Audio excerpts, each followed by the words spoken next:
let's jump right into it. Welcome to Murder Schmurder. We're back at the Murder Schmurder Studios, keeping it real, keeping it clean, keeping it above board.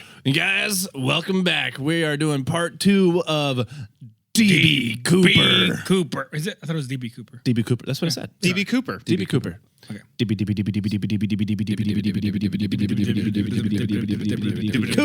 Cooper. The old double bust Cooper. Yeah. Because he had huge tits, right? I guess. It's been a minute since we did part 1. I forgot. Yeah. If Probably you didn't, shouldn't I've have been taken that jacking off taste to the of wrong thing. absinthe from Hey, from today's sponsor. today's sponsor, Corsair. Corsair Distillery. Just like every other day, we're sponsored by Corsair, and this absinthe is straight up delightful. That's It right. is delicious. And you heard that Dolores? correctly, guys. We have a Clink. red absinthe here in the house. It is finished off with a little bit of hibiscus. Not Which- chartreuse. Not chartreuse, as Very we different thing, discussed before the podcast. That's right. I was having a stroke, y'all. And you know what? This absinthe is Joey seeing me Strokes. through. Joey Strokes. That's my stripper name. Actually, it's Jose Strokes. Is my Jose stripper name. Jose Strokes is pretty Yeah, I like it. But yeah, red absinthe. It's delicious. Makes a perfect Sazerac. Woo. What's that one cocktail? The Death in the Afternoon. Do you remember what's in yeah. that one? Not off the top of my head, though. I was going to remember say. it being I brought it up, and tasty. then the absinthe just took it right out of me. That sounds like a Well, Tennessee Williams. nonetheless, It's 112 proof, so Yeah, like, you can taste it. If you got problems, you forget about them real quick. But please drink responsibly. As always, don't drink a bottle of absinthe and start going through the McDonald's drive-thru. They will know. That's true.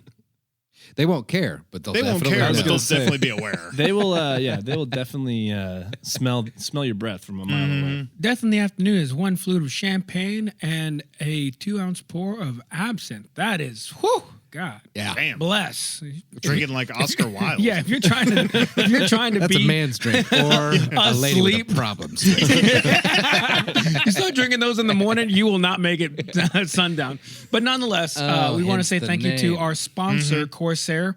If you go to our bio, I'm sure that we can figure out some way to put a link for maybe a discount for Maybe their... tickets. We're working on it. Yeah. We're working on it. We're working on it. We'll Yeah. put a gun to somebody's head and we'll get it done. But for now, you can go over to the distillery at the Marathon Motorworks out in downtown Nashville. They do tours, they do tastings. It's a great time over there. Speaking of guns, if you show up at the Corsair Distillery with a handgun and you tell them Murder Schmurder sent you, they have to give you a bottle. legally For speaking, free. For free, but there will be somebody waiting for you out in the parking There lot. could be consequences. Please don't go stick up Corsair and tell them we sent you. Let's not do that. thanks for joining us here at Murder Schmurder. We're going to go ahead and just tune out Joseph. This early? We're like 2 minutes in. Oh, Greg, can you just turn him down for me? like, Thank you. for sure. Are you okay? I don't know anymore. So just test your levels for me, please. Test. There we go. Yeah. Yeah, he's gone. I hate everyone in this room right now. I'm so mad. The I feel so podcast is really good. disrespected. I can't wait for that part. It's gonna be like, Yeah, you know what? You guys did the Wild Bill without me and see how that turned out. that's true. Yeah, Oh, kick well me out said. at your peril. You're a valuable asset. Thanks, man. Did All you this say ass. ass Ass hat. Okay. Asset. I'm gonna drink more of this fucking absinthe. And No, you don't. I'm gonna get No. animated. No, you don't. Loose lips, they sink ships, buddy. All right. Well, But today we're talking about airplanes. we're talking about airplanes We're and talking about curveballs. the And tightest curveballs. of lips. Oh, we're doing the DB bits? Cooper. Oh, we're doing curveballs. Curveballs. We're doing curveballs. Take me out to the ball game. All right. Corsair. Good job, guys. Thank you. One shot of absence later. Who wants to start off today's curveball? You guys go. I don't have a curveball. I might think of one when you're talking, but Well, mine was incredibly recent, i.e. last Friday. Yeah. Last Friday. I was doing a mulch job on, it's actually a friend of mine, but also a client. He's got really, really nice house, kind of just down from the Kroger in Inglewood. What's his address? oh, okay. Nope, we're not doing that. But it's like a really nice place. The outside is really pretty awesome, and I've been, lucky to take care of it for a while. But it's a I think the exact math on it is a veritable fuck ton of mulch that I needed to install. Metric fuck ton? Yeah. And we're like halfway through his backyard. It's like I think it's about 4:45, I'm pretty sure. Okay.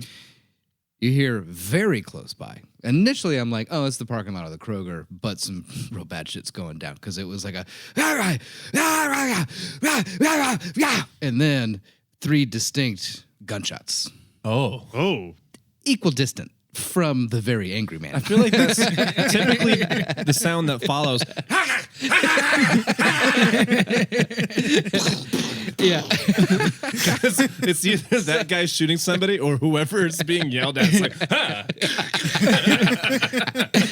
Yeah, the only real way you can cover that up is just sticking your head out the window and be like, sorry, I'm watching Rush Hour. Sorry, I'm watching Bad Boys too. And Don't call the cops. Everything's fine. me being from Birmingham, I was like, those are gunshots. And then I just kept working. Not my problem. Pouring mulch. 100% was my thought process. And Jules, our editor, was also with me on the job. And of course, she has the exact opposite approach of like, everybody get down, get inside. And I was like, oh, that's probably a good idea. You know, just like, you know. Yeah, you guys get inside. I'm going to keep doing this. And so we Grant go is around the corner, automatically we go in the downstairs. mindset it's not getting paid by the hour, it's getting paid by the job. Yeah, so he 100%. doesn't need to be there any longer than he has to. And I don't care if it's gunshots or not. Yeah, I'm getting this shit done, dude. I have like more than half of the job to do. Anyways, we go downstairs, inside, and I'm just kind of chilling by the door. And I start to hear sirens, and I'm like, okay, cool. Problem solved. You know what I mean? So I go back outside. I continue working. And then not 5 minutes later, you hear a cop knock on the privacy fence right by my head where I was working. It is, gung, gung, gung, you guys better get inside. And I was like, oh, that's a cop. Okay, yes, sir, sorry. You know, proceeds to this cop in the backyard. 3 cop cars like pulled in kind of at an angle in front of the next door neighbor's house with fucking semi-automatics trained on the front door. oh. For the next 3 hours, after like every minute or so, you hear the police sirens go off. They like hit them for a quick second. And then over a loudspeaker, you know, anyone inside the residence of blank, blank, blank, blank Avenue, come out with your hands up. For like 3 hours. Nobody came out. And we're just, at this point, we're inside, and I'm like, I guess I'll have a beer. Thanks, man. You know? And we start playing video games in the living room.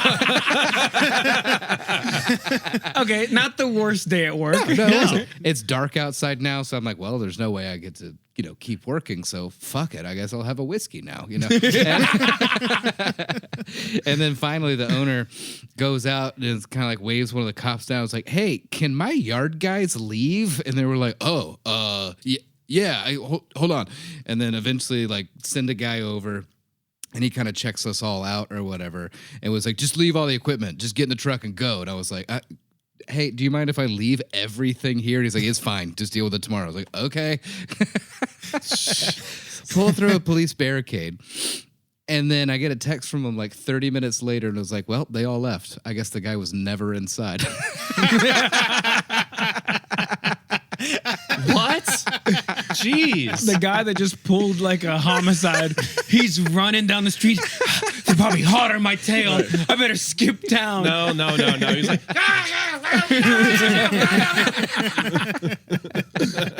So they just staked out the house with no one in there? Apparently nobody was in there. Funny enough, the light was on because that house is like, we'll call it semi-abandoned. It was the guy that owns it.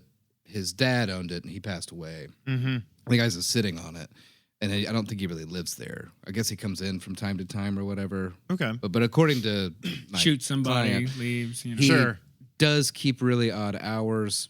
Looks like someone who may consume a fair amount of drugs, you know? Yeah. But, you know, no hard judgment or anything, but it was just like, it could be that guy. You know?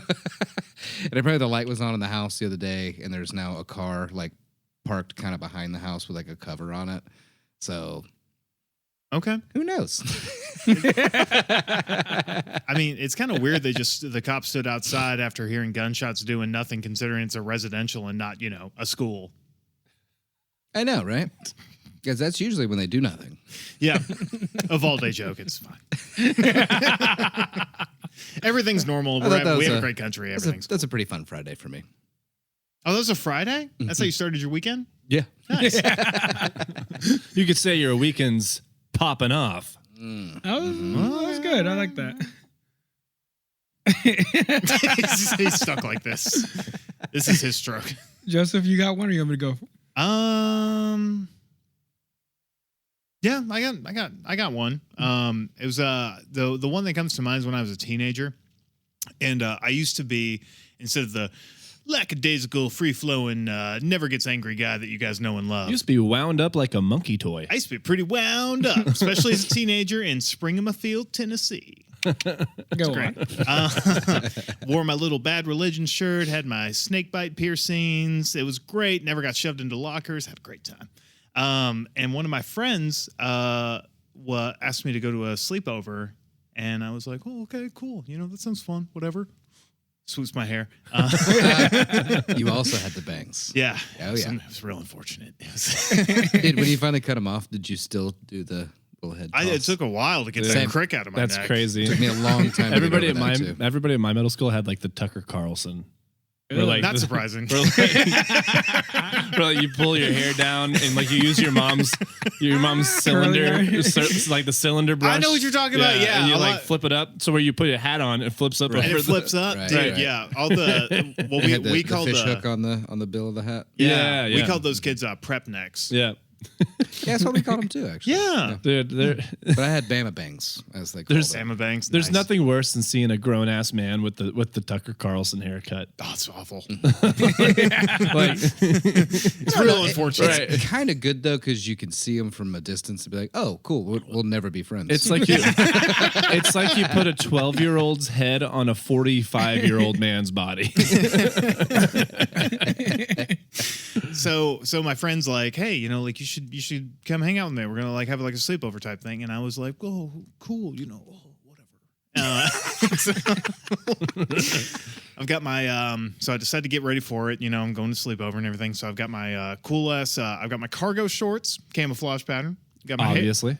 my black Halo 2 t-shirt. Hell yeah. I've got my barbed wire necklace. Hell You're yeah. like cool by today's standards. I mean, I'm just saying. I wouldn't the say trends cool. come back. He was just more. No, I dressed like Billie Eilish before she did. I was gonna say you just sound like a cool lesbian more than a cool Oh yeah, guy. no, I'm sure Fair. I was mistaken Yeah. for a very short, chubby lesbian. Hey, I was too. I looked like the kind of person my mother-in-law would date. Is what I'm saying. Nice. Shout out Barb, I love you. So I put on my dog tags necklace, the whole thing, my sweatbands, I'm looking good, dude. I got my Lincoln Park necklace on. I'm fucking like I'm You got 3 necklaces on? I've got 3 necklaces on. Whoa. Hey, guess what, people? Johnny Depp rules. Take something off before you leave the house. So my dad drives me, he drops me off at my friend's place, and I'm like, cool. I'm about to hang out, have some fun, eat some pizza, play some video games and all that stuff. Then we get into my friend's car. My friend's mom starts driving us, and I'm like, oh, second location. That's to be trusted. That's fine. We end up at a church. And he's like, yeah, we're doing a church lockup, and I think you'll really like it. He did a surprise church did a surprise on you? church What a lockup sick on move! me. I'm on man. board. Now, bear in mind, I am... Hold on. Have you seen Righteous Gemstones? Yes. I love that show. The guy that This could have been a subplot in Right. Righteous Gemstones. It sounds like the dude that Adam Devine's character is like his best friend. I look like... I wish I could remember that guy's name. The one that he's like He's totally basically gay the- bonkers for. Kevin, Basically the right? podcast. Kevin, It's I think Kevin. it is Kevin. Yeah. I basically am Kevin. Who's the podcaster guy that always makes me think of him? It's like he's like an idiot, but Oh, everybody says it's an act, but I don't think it's an act. I don't think it's an act Me? either. Theo Vaughn is that who that Thank you, Oh, Theo Theo. Vaughn. Yeah. Theo. That guy may as well be Theo Vaughn. Yeah. So we show up at the church lockup. No. Lock the door. Yeah. It's on a time lock. None of us can get None out. of us can get out. Hey man, Praise be. my first kiss was at a church lockup. That was a good time. I'm sure the priest and you had a great time. It was his daughter. Hell yeah, preacher's daughter. Yeah. And bear in mind, I am a supreme Bible bashing atheist at this point. I am militant atheist as a teenager, right? I am like hardcore, right? Like totally insufferable. Again, we were like the same person. Now he's softcore. Well, now I'm softcore. Now I'm just like, I don't care. And then someone starts talking about it. I'm like, shut the fuck up. He's the Skinamax of atheists right now. Yeah, exactly. And then I was like full on HBO. And I made it everyone else's problem. Is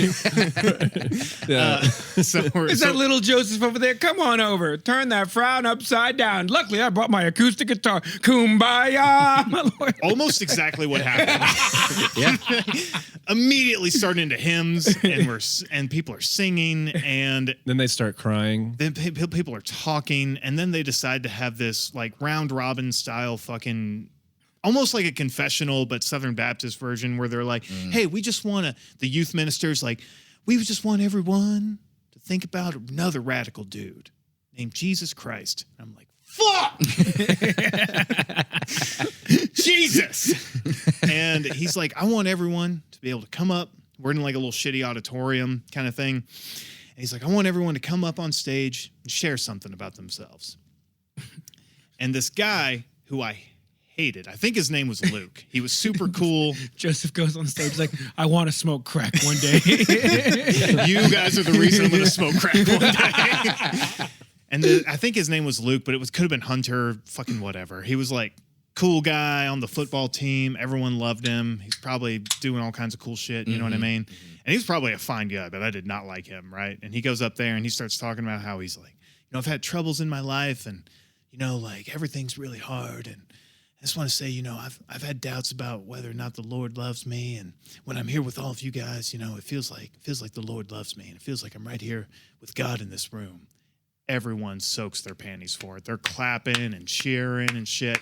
And I'm sitting back there just because fucking. he's hot too, right? Yeah. Oh, yeah. He was, fucker. And, and I'm sitting back there, arms crossed over my little moobies, just like fucking trying so hard to blend into the background. Did he have one of those like those shell necklaces? You know on? he did. Yeah. You know he did. Yeah. Cool. Anyway, I don't really care that much about it. It's just for the bit. But anyway, the youth pastor says, "Hey Joseph, you haven't said a whole lot this evening." I sure haven't, Pastor. I wonder why. Why don't you come on up here? And I do, because my friend brought me there. Because everyone's being nice. They're eating their little Is there snacks pizza at least? There's pizza. They're drinking Kool-Aid. And Of course there's pizza. yeah, there's Okay, just there's- making sure. it's a church At least lock-in. there's There's pizza. a silver lining. There's pizza. And there's brownies and white people casseroles, the whole kit and caboodle. So I go up there and I'm like, hey, so why don't you go? Oh, sorry. Hey, so I'm like, so I just want to let you guys know, I'm an atheist. I don't believe in this, but my friend brought me here, and you guys have been really open. You've been really friendly. Been really talking to me and trying to make me feel welcome, and I really appreciate that. And even though I don't share the same set of beliefs as you guys when it comes to religion, I think it's really nice that we have a sense of community and that we're all together, and that, I appreciate you letting me be here. Silence. And then I hear one kid go, "Boo!" Yes.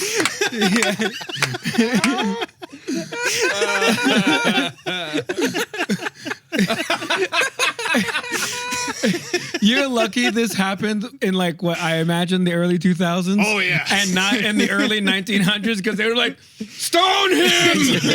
Burn him! A couple centuries ago, they would have just killed me. Did they all start booing? No, just That'd be him. hilarious. Start throwing tomatoes. That's awesome. Yeah, that was my first and only church lockout. I had almost identical where a girl that I was interested in invited me to like a. I hate that both of you have such similar And- backstories. It's crazy.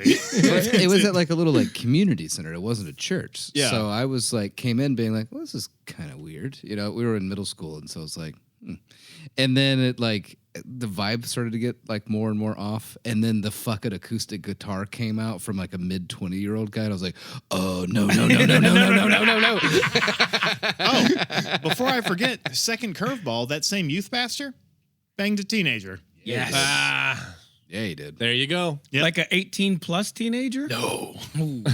Like the bad kind of teenager? Like the kind where I don't even really want to discuss it on the podcast because it was bad. Ooh. Yeah. Yeesh. Yeah, there's a red dot wherever he lives. Is there a way I can tell you guys without this being part of it? Yeah. You want to pause it real quick, Grant? I want to hear this. Oh my God! I know. That's crazy. Yeah. I know.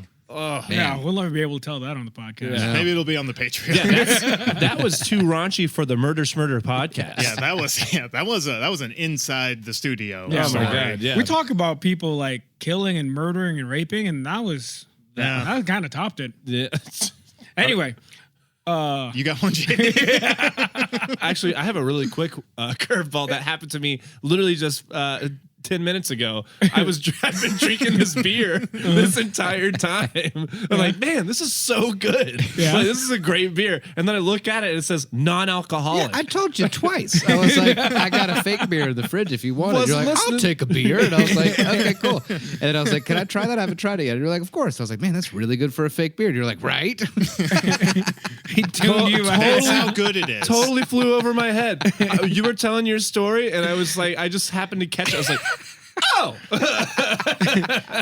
You lied to me. I was actually pleasantly surprised. It's actually really good. It's really good. And you know what, people? It's an IPA NA. I don't like IPAs. That's a good beer. It's a good beer. All right, we'll say it's a Sierra Nevada. It's a trail pass. It's a trail pass. You know what? Hey, Sierra Nevada, get in on this. Now I get the name Trail Pass. You can bring this on a trail, and then when the And the ranger will pass you. yeah, he'll 'cause be it's like, non-alcoholic. "Hey, what are you drinking over there?" And you pull it out. It's just a trail pass. I'm like, oh, I love those things. Carry on. Sierra Nevada Sierra sponsor us. Nevada. Now, if you'll excuse me, I got to get back to having you. sex with this raccoon. Okay, Actually, that just reminded me of a great curveball story. But tell yours. mine is the first time I ever met Grant, actually. Sex with a raccoon, I guess. No, Curveball story. park ranger. Jesus. Ah, You had sex with a park ranger? Hell yeah, Well, dude. the park ranger had Well, sex don't with ruin him. the curveball. sorry. It was the first time I ever met Grant, actually, Mm-hmm. which I don't remember Grant and I's interaction, to be honest, because I was kind of dealing with a lot in the moment. You were. But Grant said, "Who remembers the interaction?" I had literally in this interaction, I had one beer in the entire interaction. Oh, yeah. Okay. You But- were fine. I was perfectly fine. Yeah. But And I was too, surprisingly Oh. enough. Yes. Wait, you were both sober? Was it a full moon? I guess. Yeah, must have been. okay, so I was seeing this girl. You know her. You've met her. Remember when we worked together at Merchants, and I was seeing that girl on and off for like years, but I never officially dated her.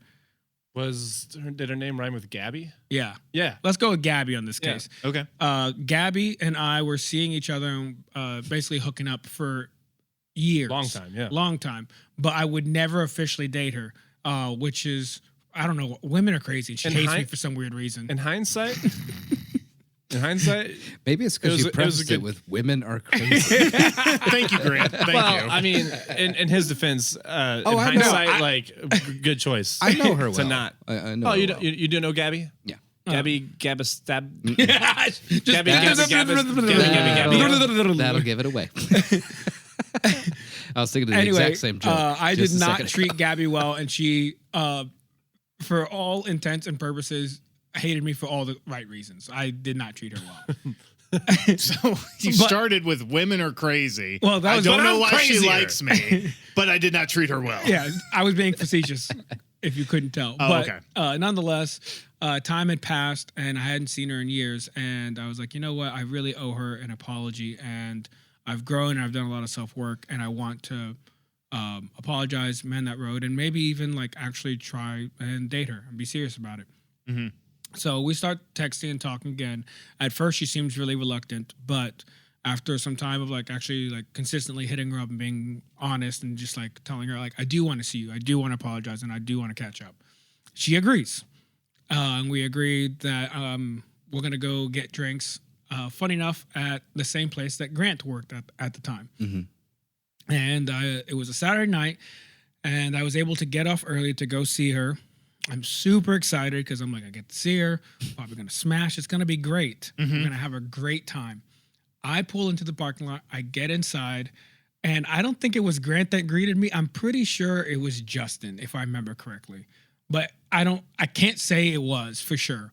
But I walk in, and I'm like looking for Abby, and then whoever the bartender was like, "Are you Jamie?" And I was like, yeah, you're Jamie. And then everyone like starts turning to me, like, oh, it's Jamie's here. Jamie's here.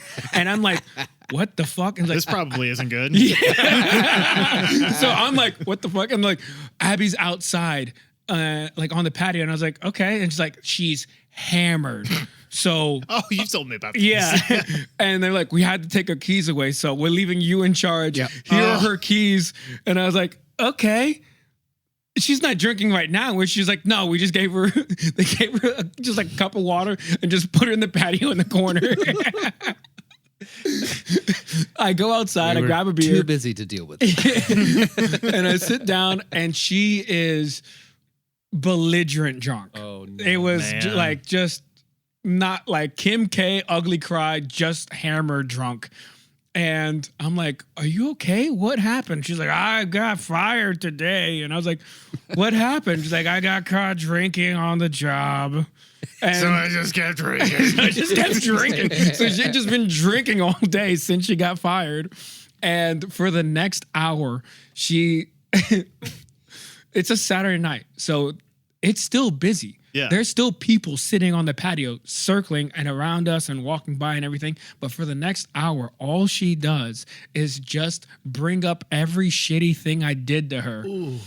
And was just like, fuck you. You're a dickhead. You have a small dick. I hate you. And I just have, like, I'm sitting there like, well, I did come here to apologize. And this is, in my head, this is part of it. So like, I was like, I did do that and I apologize. You did not deserve that. That was on me. I was not in a healthy place and I lashed out to you and you didn't deserve that. And I'm really sorry. And she's like, well, fuck you. And, and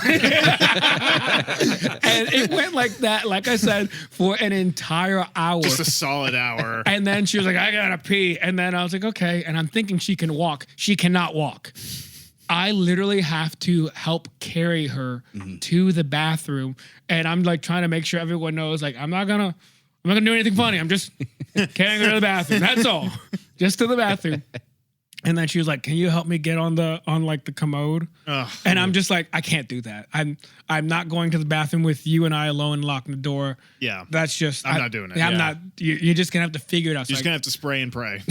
so get her to the door. I can tell. I was like, don't forget to lock it. I keep telling her, don't forget to lock the door. Don't forget to lock the door. She's like, yeah, you don't Damn, can't girl. tell me what to do. You frying chicken in there? Slams the door in my face, and I don't hear the lock, and I can hear like the toilet seat. Toilet bowl. Yeah, the Yeah. toilet lid. And I just have to wait because I'm like, someone's gonna walk in. I'm just gonna wait and watch the door. We get back to our seats, and then like she like stops to get some water, and she's like, I'll be fine. I'll meet you outside. And I sit down, and like everyone around me is like, are you okay? Do we need to call somebody? Like, you can tell us. You like, she's not here right now. And I'm like, no. Blink it's twice fine. if you're here under Yeah. duress. I keep trying to convince her to just put some food in her. She just denies it the whole time. She finally goes from like belligerent, blackout drunk to just belligerent drunk, then slowly but surely just kind of normal drunk. So we're getting progress. So we're making progress, and Okay. I'm like, okay, I'm gonna drop you off at home. And she was like, no, I can drive. It's like, yeah, No, Oh. absolutely not. No. I will drive you home. We'll take my car and I'll give you your keys and you can just Uber in the morning. And I say goodbye to the bartenders. Apparently I have an interaction with Grant at some point. Grant, do you remember our interaction at all? Vaguely. You had pink hair at the time, I believe. You had I a fun hairstyle. had a fun hairstyle, but I never had pink hair. No, I had blonde hair. it was blonde. Anyways, yeah, it it was kind of funny because it was abundantly clear because she came in hot, you know what I mean? And it was fired, and I was like, oh no, that's terrible. And then gave her a drink, and then saw that drink get like that was the tip. Yeah. You know what I mean? Like that was the tipping point. I was Like like, David Blaine magic trick drink's gone. Give me another one. yeah. And I was like, uh-oh. I think I fucked up, you know? I hated that as a bartender. When you're like, you pour that loud, you're like, Oh, please be good. Please be good. Yeah, she also worked there at the time. So like she and I drank together on the clock, you know, kind of a lot, you know? So it's just like, she can handle this or whatever. And then, she got fired from there that day? no. Oh. It was a different place. Yeah. She did get fired from there. Showing later. up Eventually, to, yeah. showing up to drink at the bar you got fired from is a bold move. That I kind of respect. Yeah, I've done it. Yeah. And then it became one of those moments where, like, I think a barback came to me and was like, hey, we should take her keys. And I was like, yeah, probably a good idea. And I think Justin and I did some kind of, like, little, like, drunk person, like, game of confusion, you know, of like, did you have something fun on your keychain kind of a thing, you know? Right. And then, like, he looked at it and then looked at me.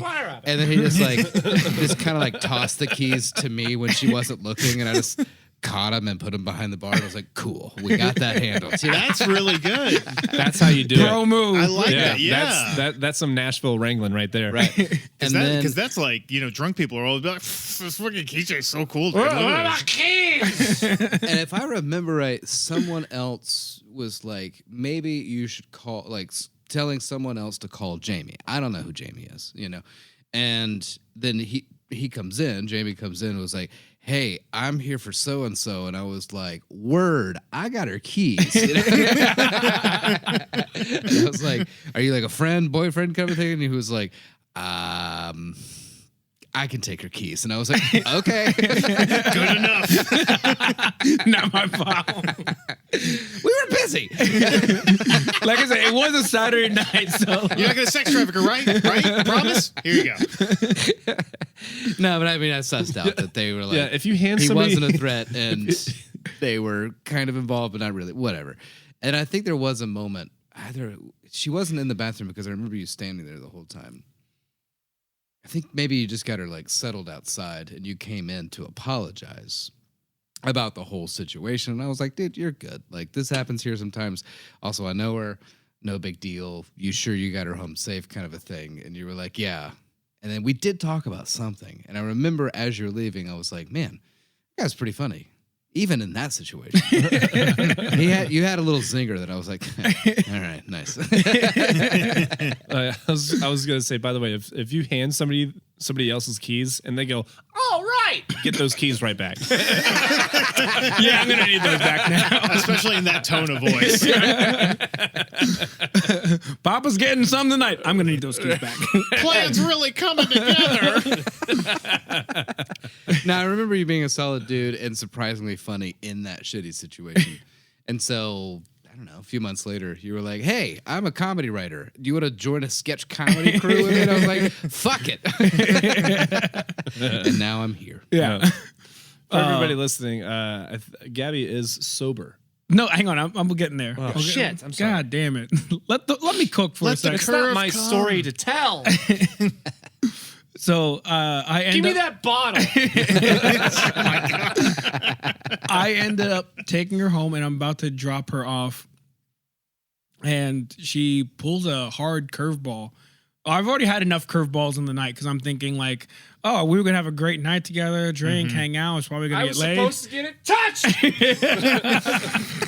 Instead, I'm getting yelled at by a fucking blackout drunk. And yeah, we end up back at her place and she does the curveball like right as like I pull up to her door. And she goes, I don't think I can trust myself being alone tonight. And I need you to stay with me. Correct. Yes. Oh, Yeah. wow. So I'm like, yeah, that sounds fine. Cool. That sounds great. I was hoping you'd say that. And I like follow that up with, we are not having sex tonight. Just let you know, nothing is going to happen because I just don't want this Yep. to develop into anything crazy or weird. Take care of her. We talk about everything. Talk about like helping her get another job, yada, yada, yada. And the next morning, I have to leave. I have to go to work. And I'm texting her and everything. And I'm like, well, I still want to see you again. I know you kind of went through a lot last night and yesterday, but like, I think that we should talk it out and kind of get to, everything and more in a sober state. And she basically says like, I surround myself only like with good people. People that are my friends have to earn that right and earn that spot. You have not earned that. And if you want to get back in my good graces, she says a whole bunch of like shit like that. And I get so super pissed. I end up writing her a novel basically saying like, you're a fucking bitch. I went out of my way for you. I took care of you. I stayed the night even though I didn't want to. I'm trying to be a good friend. You're a drunk. You need to get sober. And you're a fucking scrub is pretty much how I end it. Also, one of my favorite insults is calling people fucking scrubs. So Yeah. and You know why? What? We don't want no scrubs. No scrubs. but No scrubs. later she's been sober for years now. Yeah, and, for a long time. to my understanding, is in a loving, happy relationship, and I'm so proud of her. And to my understanding, she went through the 12 steps of AA. I know that she got the coin and everything. And to this day, I'm a little salty that I never got one call, one text, one nothing. I don't want an apology. I'm not looking for an apology. You want her to tell you that it's your win, that she got sober. Yeah, I want to hear the thank you. You're the reason I got sober. You're the What is it, the 10th catalyst. step? 12 step. You make amends and then no. I'm asking what step that is. Make amends is like I think 8. Is 8, but then when you go, there's another one. It doesn't matter. I I'm getting forget. lost in the weeds here. And There's that's 12 so many. my biggest curveball is I never need got a less. thank There you. should be just like one. Get sober. That's it. Fucking deal with it. Fucking stop being a bitch and just stop it.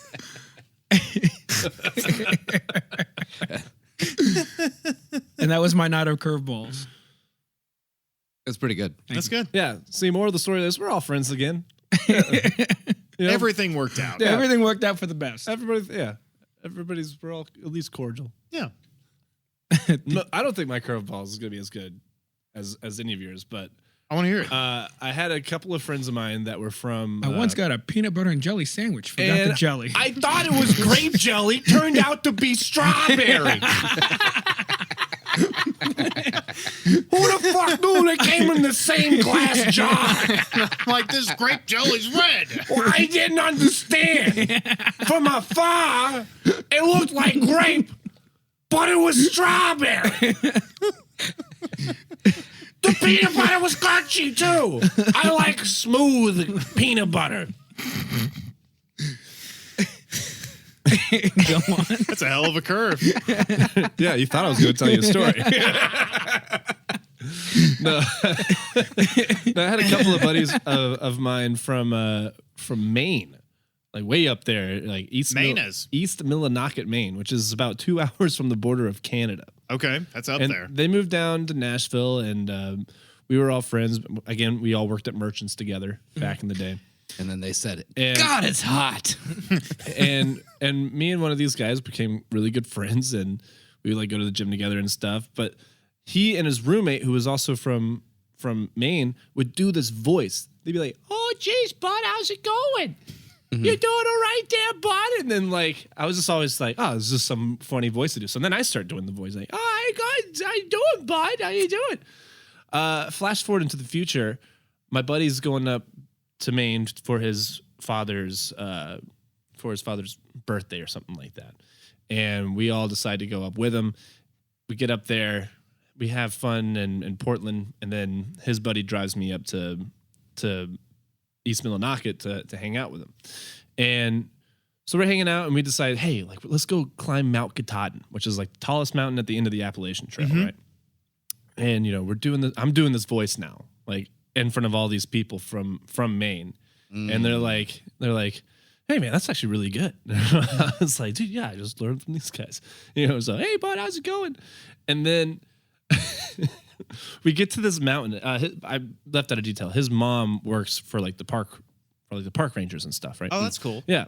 So like, and this is where he grew up. He knows everybody in this part of town. And we pull up to this park ranger booth, and this little guy comes out, and then my buddy's like, oh yeah, this is Whitey. His name was Whitey. Like, this is Whitey. Whitey comes up to the car. Sounds like a Trailer Park Boys character. He's like waddling out. I mean, this is like bumfuck nowhere. So kinda. He like waddles out of this booth, and then my buddy rolls down the window, and he goes, oh, geez, bud, how's it going? It sounds just like the voice that they were doing. And I was like, my jaw dropped. I was like, they're real. Yeah, you guys gotta climb up the mountain there, bud. How big was this man? Dude, like about your height, but just like So with that high pitched voice, I'm thinking he's like 5'1". I mean, he's maybe like a little taller than Grant. Grant, how tall are you? So pretty short. 5'7". 5'7". Yeah, it's just about probably around that. Because I was picturing this dude as like 5'8", but like 300 pounds. I'm thinking 5'1", 300 pounds. No, like, so think of somebody that probably used to be like 5'9", 5'10", but then over the course of time shrunk. Right. Yeah, I'm going to be 5'7". a very tall old man. Oh yeah, it usually comes around. But that was basically that's my whole curveball. I didn't think that people actually talked like that. And then I get up there and this guy, oh geez, how's it going? It's like meeting Santa. Yeah, It's just like, it literally was. Oh my god. Yeah, it literally was. It was like meeting Santa Claus. That's good. I like that. That was good. That's really fun. That's a good palate cleanser, actually. Yeah. Yeah. All right. Well, I believe you have a story for us. Do I? We got part 2 coming up. Part 2. Come on. Drop it on us, All right. Daddy. So, where were we? Can I get a brief refresher? If you would just listen. Yeah, if you could just shut the fuck. You know what? Go back to what I was saying. Turn Yeah. his mic off. No.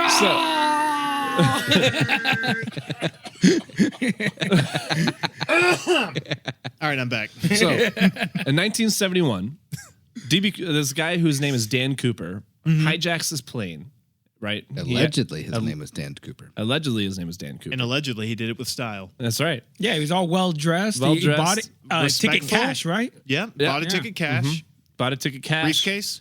Briefcase with a bomb. Smooshed a couple of flight attendants. That's right. You know?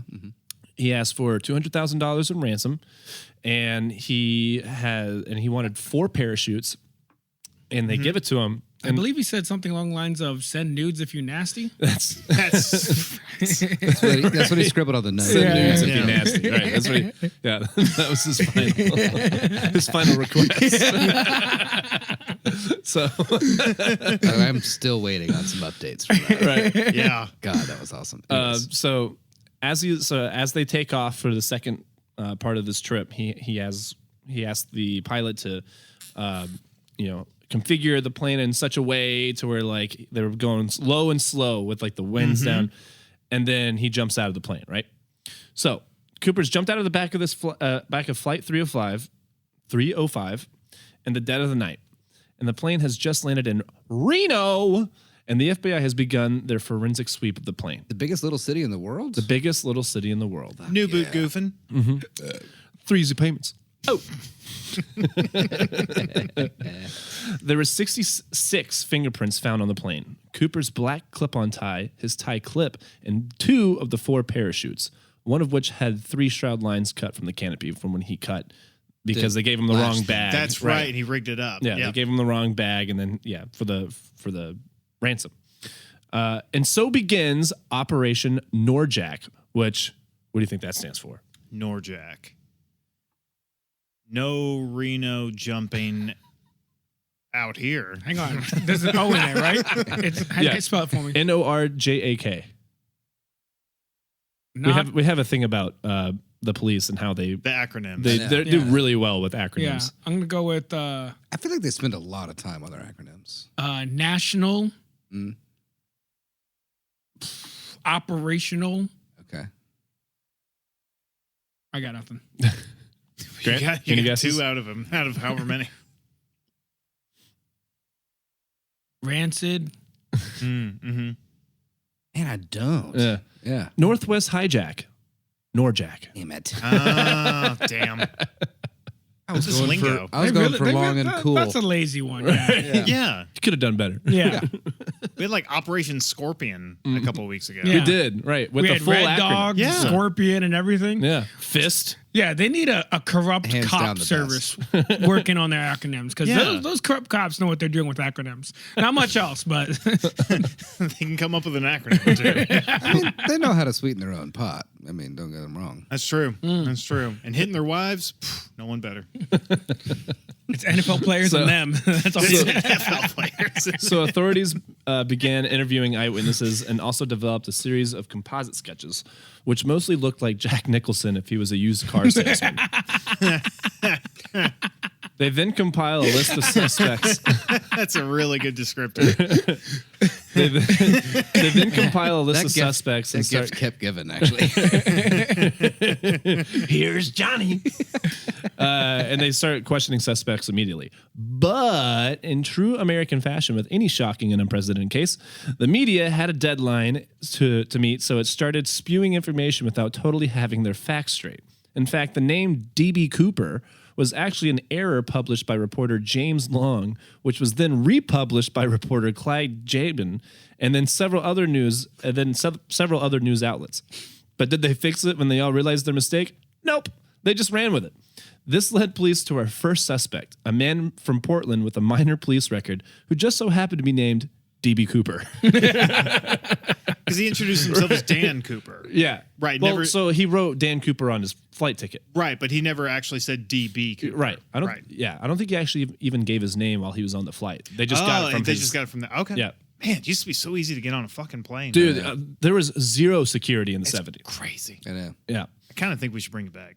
Walk on, dude. Yeah. Yeah. And I 100% agree. I don't want to take my shoes off. I don't want to take my laptop out. Yeah. I want to smoke a cigarette. That too. I don't want them to crash either. I'd like the plane not to crash. If we're just talking about it. No, look, what we need is either the planes to not crash into the ground or into each other, Right. Or into the water. Right. Or into a military helicopter. or Yeah, that'd be buildings. or you Or can buildings. just, or Or you can buildings. just let me walk the fuck on. One of the two. You know what I mean? Right. Like I can go through TSA if I know that plane's not going to crash. That's fair. But if there's But- a somewhat decent odds that it might crash, If there's decent odds, just let me on. the fuck. Because what am I going to do that's going to help or hurt the situation? Right. So he was quickly eliminated as a suspect when they found out. Oh, Like, You are just Could you- named DB Cooper. yeah. Could you imagine, like, you're like, you know what? I'm really going to try to turn my life around. And then, like, you flip on your TV and you see your house on the news. Oh, they're surrounding me. But, and this Cooper was the first of many more false accusations, misleading theories, false claims, and dead ends to come in the nearly 50-year investigation. Can you remind me what year it was that this happened? 1971. Hang on. So you're telling me the FBI is like, this is the perfect plan. he committed the perfect heist and just goes back to his home. Jump out of a plane, go home.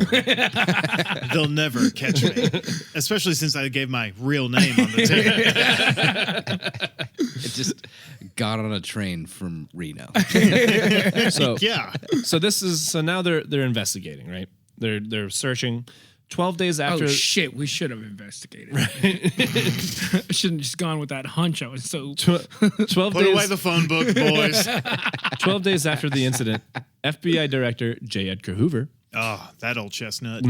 approved the use of an Air Force SR-71 Blackbird. to blow up every DB Cooper. My turners are so tight. Blow it up. So he gets this plane to retrace and photograph. Ooh, Jamie, make your best Blackbird sound. Hell no. That. Sorry. Hang on. I That's mean, a terrible. ah! That's a terrible black. I gave you bird. Sorry. He just heard black. Oh, motherfucker. I would have accepted that. Jesus Christ. I put it up on a T-ball stand for you. And you're only gonna hit it to like home. You're gonna bunt a t-ball. Jesus. Sorry, Christ. I kind of freaked out on the spot. I put it in my note. I put it in the script. I said, Jamie, make your best blackbird sound. You let me down. Oh my god, where the doves at? Nice. That's good. So the blackbird, he gets this blackbird to retrace and photograph a 305's path, which due to several variables and parameters proved to be more difficult than they anticipated. The plane's estimated airspeed varied. The environmental conditions along the flight path varied with the aircraft's location and altitude. And for how long Cooper was in free fall, only DB Cooper knows. The Blackbird made 5 flights to retrace Flight 305's route, but was unsuccessful in finding anything related to Cooper's jump. So, like, no parachute, no scattered things of money, no body dangling from a tree, you know. Right. Those would be the big ones. It's 71. That's kind of all you got. So then, Well, I'm fresh out of ideas. What do you guys got? Did you find any dead guys? so No. then they tried to recreate like the situation. So like in an experimental recreation, flying the same aircraft using the hijacking in the same flight configuration. So like, you know, with the flaps down and the aft staircase open. I Jump can out, see where already you land. tell you they spent more money just trying to figure out a way to Then capture they this guy lost from the yeah, ransom. just letting it go. And so yeah, they fly a 727 in the same configuration and then push a 200-pound sled out of the open air stair. A sled. And we're able to reproduce the upward motion of the tail section and brief change in cabin pressure described by the crew at 813. Was this after they had killed 8 agents attempting to make the same jump? They're like, you know, let's just push up the sled. Initial Wait. No. He had like $200,000 cash. Give him a bag. Give him a bag of Give him a bag. What's $200 cash. $200,000 way? Initial extrapolations placed Cooper's landing zone within the southernmost outreach of Mount St. Helens. They searched large areas of the largely forested terrain on foot and by helicopter. They also performed door-to-door searches of local farmhouses and used patrol boats to survey along Lake Merwin and Yale Lake, but nothing was ever found. No Cooper, no money, no chutes. And then another aerial search was conducted using fixed-wing aircrafts and helicopters along the entire flight path from Reno to Mexico. This time, they did find numerous broken treetops, pieces of plastic, and other objects that resembled parachute canopies, but still nothing relevant to the hijacker was found. So, Okay. like, they see all this. They're finding like pieces of plastic, but it's like, could it be? Could it not be? Just get Hang blown on. here. Is this How long- Is this just trash? How long from the incident was this? This was about 12 days after. See, I'm Okay, still so stuck somewhat on Jamie's close. thing. So first of all, he's gone. Second of all, let the motherfucker go. Like He think got about you. how much money 12 they days wasted later, on that this guy, shit. like, to He's think gone. that he's still, like, on a river or something, like, Yeah. maybe he's hiding out. It's like, no. I mean, it's a big forest. They're What is hoping that? to find a skeleton clutching a bag of money. Yeah. Oh, thank God. This really sells So- itself. So We're going to look real stupid. So they search around, they call it off, but a year later, after the spring thaw, another ground search was conducted. But this time, this search consisted of FBI agents, 200 soldiers from Fort Lewis, Air Force personnel, National Guardsmen, and then civilian volunteers. So they got like this army of people A right, year later. after the spring. Because Talk like, about holding Yeah. a grudge. Jesus Christ. Seriously. so like, think about it this way. He's too. smarter than you. Get over it. Yeah. They thoroughly searched 18 days in March and then 18 more days in April, even using a submarine to search the depths of Lake Merwin. Yeah, They got a submarine? they got a submarine to look for this guy. The budget for looking for $200,000 Right, was what? but so in I this, really do want to know how much money they spent trying to find the guy that took that money from him. Sorry, in this go ahead. search, guess what they found? hang on. One ring to rule them all. No, No, hang on. in the river. Yeah, and they're yeah. That's good. I like that. I like that. Well, it wasn't Dan Cooper. I'll tell you that. Hang on. No.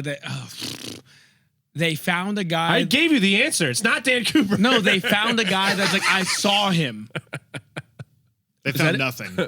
No, they found the guy. He saw something. Some guy saw something. Okay. All right. Anybody else? Nothing? They found a dead guy. No.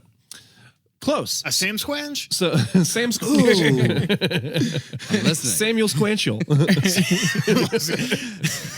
That's going to be a cartoon of ours someday. I think so. Samuel Squanchel. Sam Squanch is my father. Call me Sam.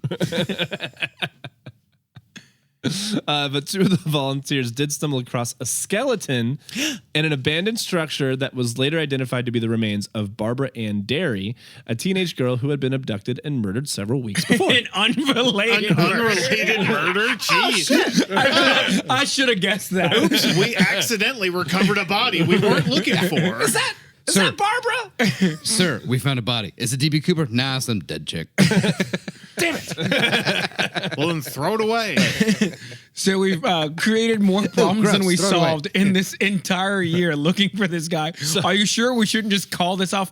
By God, I will not. I would rather die. So, as you can see, the search for DB Cooper is going nowhere.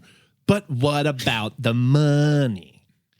What about the money? Well, a month after the hijacking, in an effort to find the lost ransom money, the FBI distributed lists of the money's serial numbers to financial institutions like casinos, racetracks, pretty much any business with a routine transaction involving large amounts of cash. Okay. And also to law enforcement agencies around the world. Northwest Orient also offered a reward of 15% of the recovered money to a maximum of $25,000. And they got nothing. Then in 1972, U.S. Attorney General John N. Mitchell released the serial numbers to the general public, which gave two men a brilliant idea. What if we counterfeited a bunch of $20 bills to swindle $30,000 from Newsweek reporter Carl Fleming in exchange for an interview with the man we falsely claimed to be DB Cooper? It's a pretty good plan. And guess what? It worked. The two were later charged for extortion. Over the years. What were their names? Cletus and JoJo? I'm telling you, man, it's going to work. I can't remember, honestly. Cletus, that's the best idea you don't ever have. Thanks, JoJo. I thought it was pretty good too. I did read though that like this whole case like really like fucked up Carl Fleming. Like he developed a bit of a drinking problem for a bit. Yeah, couldn't let it go. It really wrecked him. He was like, "Fuck, I fucked up." Yeah. But over the next few years, local news articles continued to offer rewards to anybody who could bring even a single bill from the ransom money. And while they had many near matches, they still couldn't find one single $20 bill from the original ransom. Then finally, in 1975, Northwest Orient's insurer, Globe Indemnity Company, in compliance with an order from the Minnesota Supreme Court, paid the $180,000 claim the airline had on the ransom money. So basically, they're like, "All right, fine, we'll pay you your money. You're not getting it back. All right. Fine." But then, in 1980, Oh, time jump. Is that 10 years? Yeah, All right, go. it was 72, so 8 years. Something like that, yeah. Keep going. On February 10th, 1980, 8-year-old Brian Ingram was vacationing on the Columbia River at the beachfront known as Tina Bar, about 9 miles downstream from Vancouver, Washington, and 20 miles southwest of Ariel. For all those people that listen to our show from the Pacific Coast, Okay. Gotcha. yeah, my brother probably only. I'm lost, so that's fine. Right. So, anyways, he and his dad are raking a spot in the sand to build a campfire until he felt something that was definitely not sand, but money. Ooh. 3 bundles of $20 bills totaling about $5,800 that had all but deteriorated and were still held together in their rubber bands. Oh, that's why they turned it in. I was about to say, what? You keep Find that? $5K, you keep it. You keep that. But Yeah. they were like, oh shit, this isn't usable. I guess we'll call it in. Maybe I'll get a reward money. The Ingrams, having been familiar with the DB Cooper story, noticed that the serial numbers looked familiar. Could this actually be the money from the ransom? After turning it into the FBI, I'm so sorry. Pause real quick. Was it that popular, or were they just? It was that weird? popular. Okay, Oh, this so was they like knew I'm the sure it was a serial huge numbers. Oh, it was a huge So like story. people around the country Yeah. knew the serial numbers to Yeah, look for. we'll get a little bit more into that Okay. later. Okay. They probably brought it with them So, and then like- cross-reference like with newspaper articles or something, and we're like, oh shit. I mean, think about it. People are Years, yeah. still obsessed with this story 55 years later. It's an awesome Right. story. And they have like what's called CooperCon in San Francisco, or They whatever. have CooperCon? There's CooperCon Yeah. where people That's come by, cool. bring like their theories. Like I said, we'll get more into that. We should go. later. We should go. totally go. And we should all wear like black Ray-Bans and dress like We'll just be Blues 1960s. Brothers. Like, But- yeah. But let me tell you that I did bite off a little bit more than I could kind of chew with Yeah. this story. Well, you're also looking at decades of like people's theories and conspiracy theories and ideas and just ramblings. It was exhausting. Yeah, I and bet. watching documentaries about these people, the people are way more exhausting. yeah. Like these people I mean, are I bet you obsessed. money that there's a full blown podcast or several. Oh, there's that's Oh, I'm sure just so to many. hundreds. DB Cooper. Hundreds. Yeah. Yeah. It's like doing alien research, and you start seeing like even like old websites that still have green text and like Yeah. on their fucking like and you're just like, this hurts my eyes. I can't listen to this fucking nerd talk anymore. The I can't- Anunnaki are our ancestors. the reptilians They are in talked. the Antarctic, and it's like They talk to me telepathically from the backside of the moon. go touch grass. Just go touch grass. Go outside. Touch a tit, something. Do you want to see my MUFON badge?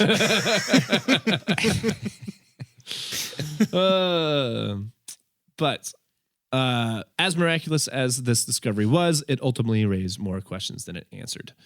Did I skip ahead? Sorry. They reported it to the FBI. After turning it, after turning it, the FBI technicians confirmed, yes, this was indeed the money, all arranged in the same order as when it was given to Cooper. However, Damn. as miraculous as the discovery was, it ultimately raised more questions than it answered. Did they go dig up the beach? Yes, Yeah, I'm sure. for 50 years, people are still digging up that beach. They find Cool. anything But- else? No, Just that 5K? just the 5K. So like the other thing too, and again we'll get more into this later, but like the terrain over the course of time has certainly Sure. changed. Yeah. You know, and anyways. Initial statements by investigators and scientific consultants were founded on the assumption the bundled bills washed freely into the Columbia River from one of the many waterways that connect it.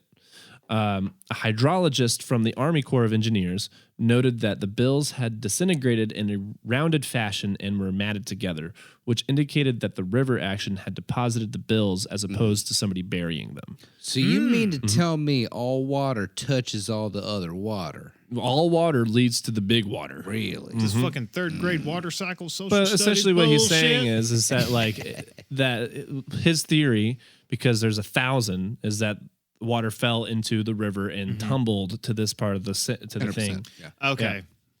So it seems as though this is more accidental, Yes. an accidental wash as opposed to Right. him. He You was know, at the beach burying stuff. Yeah. Honestly, the Which wouldn't make timeline- sense because it would deteriorate anyway. Right. The timeline on that makes sense too. And this also supported a theory of Continental Airlines pilot Tom Bohan, who theorized that the initial calculations of Cooper's landing were inaccurate due to incorrectly recorded wind direction. According to Bohan's calculations, Cooper did not land near Lake Merwin, but in the Washagal Valley. The valley was searched, but even if the theory was accurate, any remaining evidence was likely destroyed in the 1980s eruption of Mount St. Helens. Damn, that's right. Yeah. Yeah, you said St. Helens earlier, and I was like, oh fuck. Yeah. That's about to fuck all Yeah, that up. uh-huh. Yeah. But there was one minor detail that was missed. Grant, quick, what's 20 times 100? 2000. Huh? 2000. He is right. he's got you there, dead to rights. It should be 2,000, right? It is Yeah. 2000, Joseph, what's 2,000 times 3? 6,000? Jamie, how much did little Brian Ingram find? Were you paying attention? $5,072. And $5,800. 5,800. Close. That's right. The free-floating hypothesis did not explain the 10 bills that were missing from one packet. Because like I said, they're all in their rubber band. Yeah. So how did the $10, $20 bills go missing from the packet, He right? paid off an otter. Nor Hey, You saw nothing. Just swims away. I really hope. It's just like I feel like rubbing if it I on was- the rock on his If belly. I had just gotten away with it, Yeah, he's Right. like busting shells. He's like, like if I had just gotten away with like if I jumped out of a plane, parachuted down to the middle of the forest, and I happened to land next to a river and like right next to an otter, yeah. I would absolutely pull I'm out giving that otter some money. You saw nothing. His little otter paws just swims away. Honey, we're rich. Yeah, he's Joe, that was quick, buddy. Very good. Very good. he's the leader of the otter crime. He's the otter mafia. So it didn't explain the $10 bills missing from one packet, nor did it explain how all the money that was nor did it explain how all the Jesus Christ, I typed this right. Nor did it explain how all of the money that was missing. So like, where's the rest of it, right? Right. How did these 3 particular packets remain together? Physical evidence did not match the geological evidence. Some theorize that if the money had floated down the river, more would have certainly washed up within a couple of years of the hijacking. Otherwise, the rubber band would have been long deteriorated by then. Right. Geological evidence also suggested that the money had arrived after 1974, when the Army Corps of Engineers performed a dredging operation on a nearby section of the river. They've spent so much money trying to find this Dude. guy. So, geologist Leonard Palmer of Portland State University found 2 layers of sand and sediment between the clay deposited on the riverbank by the dredge and the sand layer in which the bills were found, indicating that the bills arrived long after the dredging had been completed. Right? A study performed flashing forward into the future, 40 years later in 2020, found that the bills had not been submerged in the water or buried dry in the sand at the time of the hijacking due to a specific diatom, which is essentially a large grouping of different kinds of microalgae that only blooms in the springtime, indicating the money had entered the water several months after the hijacking. Right.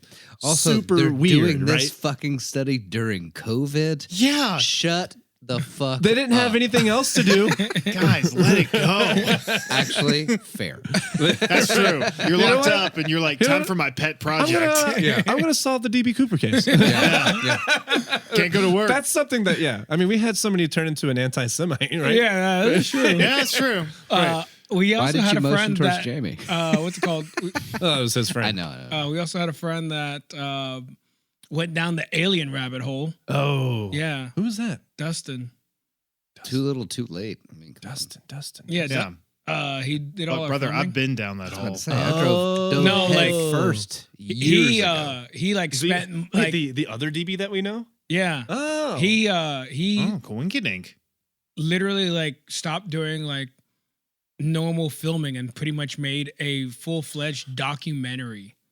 Okay. And I don't know if it ever came out, but he like was flying to different places across the United States to interview different people. So he found out the truth. I hope he did. I hope he's doing all right. I was 'Cause gonna say, last time I- He's we not. haven't heard from him in a long time. Last time I spoke to him, he that was the only thing holding him together, and I decided to let him have that. Yeah, you can't take that glue. Yeah. I saw a picture on Instagram of him Also, recently. he found out too much. He's still hanging with Yeah, his, he might have gotten with his disappeared. now wife. Let's not talk about that. Anyways.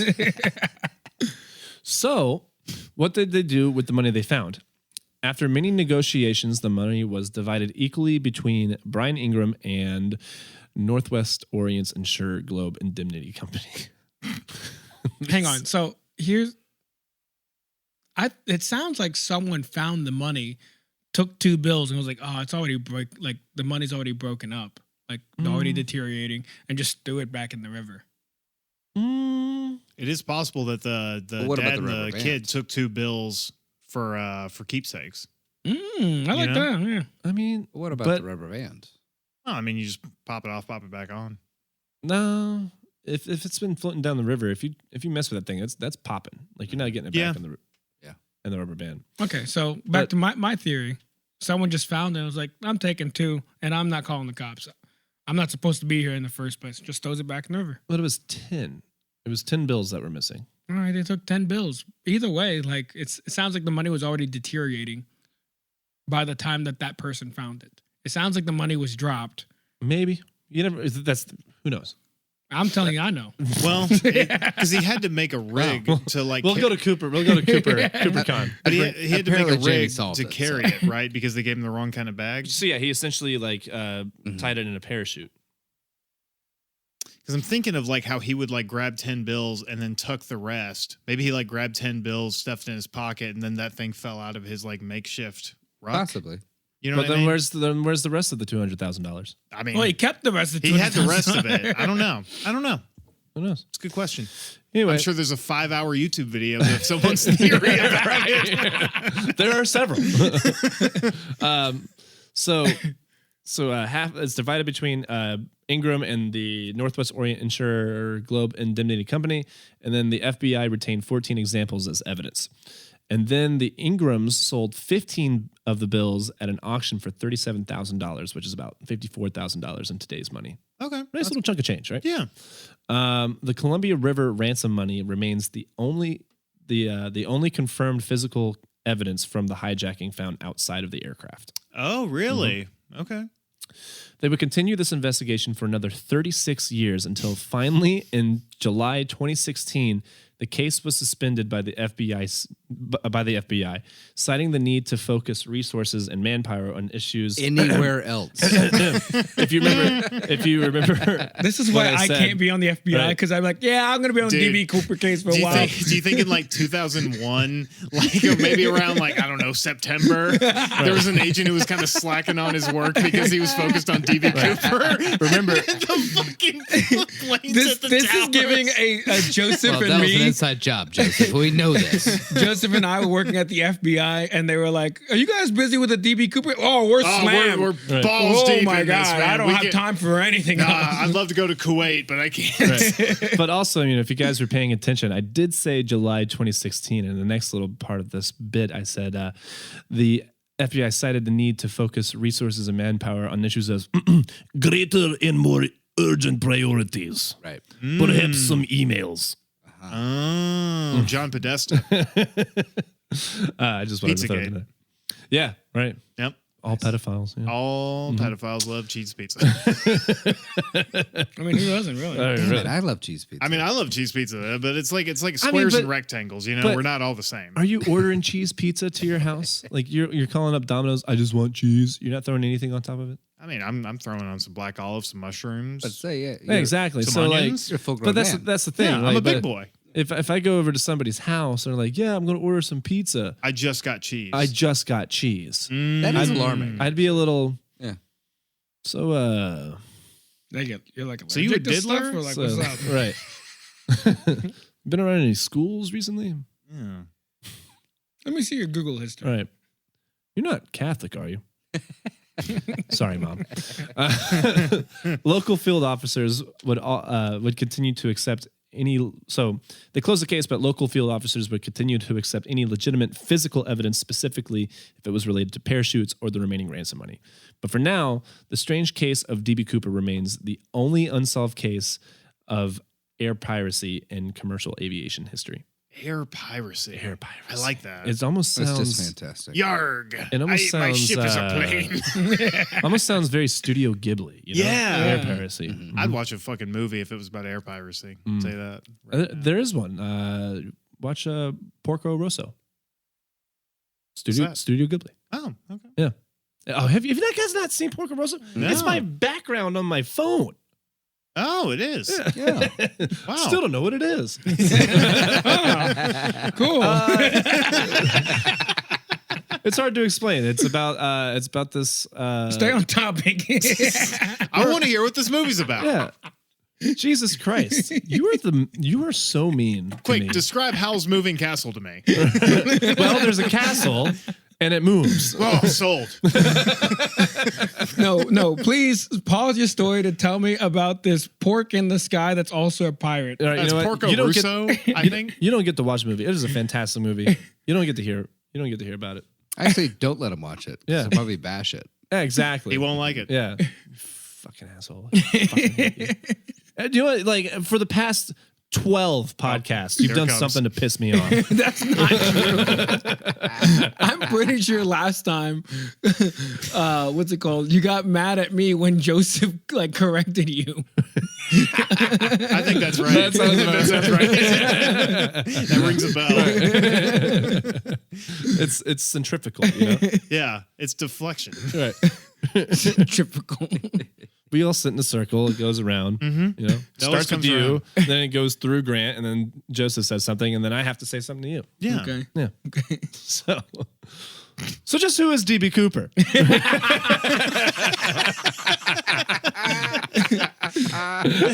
The short answer: who the fuck knows? In fact, Give me the long answer. who the fuck knows? I was gonna say just listen to this chaos Right. from the last 2 episodes, but In fact, in between 1971 and 2016, the FBI processed more than 1,000 serious 1,000? suspects. Over 1,000 serious suspects. incredible. The fact that they had to add serious is concerning to me. Right. Well, I mean, 1,000 serious. And I mean it, guys. Serious, Serious. okay? Well, like, you know, you have to think about too. In between the 50 years of Yeah. this case, like people were confessing left and right. A lot of fake confessions. Yeah, of a course. lot of copycat hijackings too. Yeah. Like a lot of people tried to recreate this exact scene and get their own ransom money. In all seriousness, that's why they tried so hard. Why Yeah. they spent so much fucking money, because they wanted to make sure nobody else is going to be able to get away with it. Exactly. And again, he also made them look like assholes. Yeah. You know, he Exactly, totally got yeah. him. He knew what he was Totally got him. doing. Well, yeah. He got off, presumably. Yeah. So, processed more than 1,000 serious suspects, including many publicity seekers and deathbed confessors. But let's start with what the FBI has speculated What so a far. jerk move that I would also do. Yeah, that's like very on your Jamie coded. deathbed. By the I way, did it. I'm DB Cooper. Get the police. I did 9/11. Dick Cheney?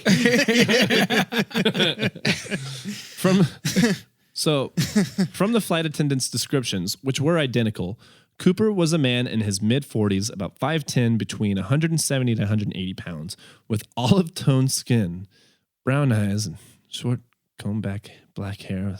He sounds dreamy. No discernible accent. The perfect template for a man. I was giggling to myself when I was reading this description in the page. I was like, this guy's really going after it. Yeah, right? He's just like, black olive skin. Black olive skin, soft eyes. Is this his Bumble profile? Like, what are we doing? Hair, you want to just run your hair Kind through your eyes. fingers? Yeah. The kind of man you could just curl up with on Here a we go. rainy Sunday. There's more. He also had an athletic build. Ooh, lean. Okay. He also had an athletic build, and if I had to guess, a big old set of clackers made out of tungsten. Yeah. Who's beeping? I You don't are an asshole. Do you have one of those It's watches? not like we're doing anything, Yeah, man. Jesus Christ. Some goddamn common courtesy. Do you think it's Oh, cute my to God. wear a fucking watch Is that from the cool? 90s? Is that your ring camera? Huh? Oh, you got somewhere to Did you be? check on something? Huh? We not good enough? What? Real quick. No, What's check five- what it is. Yeah. What's 19 times 21? Let's see your What do watch. you got to do at 9/11? It's 9/11 Make a Wish. That's it? It's 9/11 Make a Wish. Jesus Christ. I wish you would shut the fuck up. Goddamn calculator goddamn watch. minutes. Get out of here. I wish a plane would hit this building right now. Yeah, actually, Right now and take us all to hell. I need the insurance money. Let's go. I'm telling a story. Fuck. Grant's like, I lost my house, all my friends, and my wife, but the insurance money. I'm up big, baby. But Got my that payout, insurance baby. lapsed. I knew there was something I forgot to do. So 1973. Gotta keep this train rolling. Yeah, please. In plow ahead. 1973, the FBI internally released an 8-page suspect profile of Cooper. The profile suggested that Cooper was a military-trained parachutist and not a sports skydiver due to his familiarity with the military-grade parachutes that he was provided. In addition, His age would have made him an outlier in the sports skydiving community and would have likely been A little too old. and more recognizable. Okay. Yeah, that's fair. They suspected that he was an Air Force veteran familiar with the Seattle and surrounding areas. If you remember in part 1, all he had to do was just look out the window to recognize Tacoma. Yep. Tacoma, of all places. And if you remember also, he correctly noted the proximity of the McCord Air Force Base to the airport.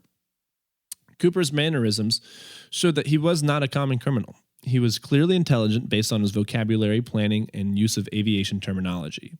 He wasn't impulsive or easily rattled.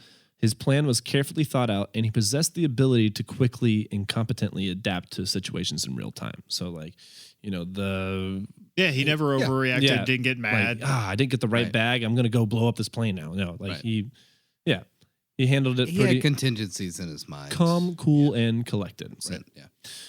the FBI thought So he didn't rob a gas station on the way. They got any real clues or? Sorry. Hell no. No, shut up now.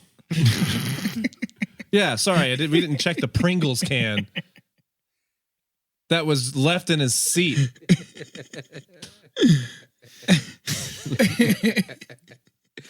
Yeah, sorry. He made a quick pit stop at the gas station at the airport. No, Quick aside: Right. if this develops further, with Jamie and Austin hating each other, I'm okay with Oh, it. dude, It's pretty good. there was an episode, many episodes ago, where we talked about we're gonna be the Beatles. Oh yeah. we're gonna get too big for our britches. We're gonna break up, go our separate ways, Yeah. and then out of all of us, Grant, I think you're the one that survives us. yeah. Yeah, I'm, No, the, yeah. I'm the Ringo. Yeah, for sure. Yeah, Grant, 100%. you are a survivor. Yeah. Ringo actually just put out an album. I don't know if you I saw know. it. That's Did what he I'm saying. really? I'm the Ringo. What's he doing that for? He doesn't have to. He He likes doing it. He's actually been putting out music pretty consistently.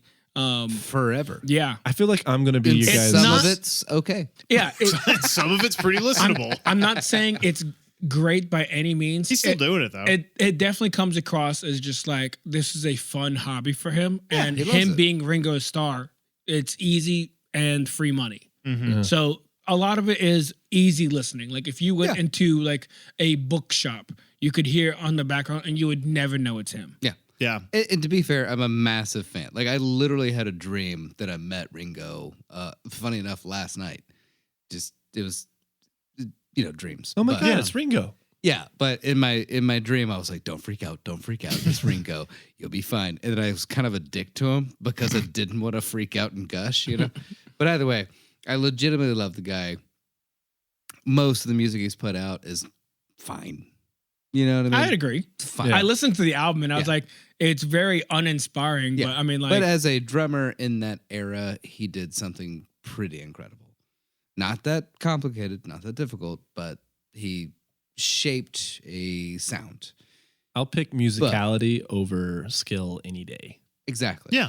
And he did that, and he's continued on a very successful, pretty fucking easy career Yeah. forever. Yeah. Unfortunately, I think I'm gonna Yeah. be our John Lennon.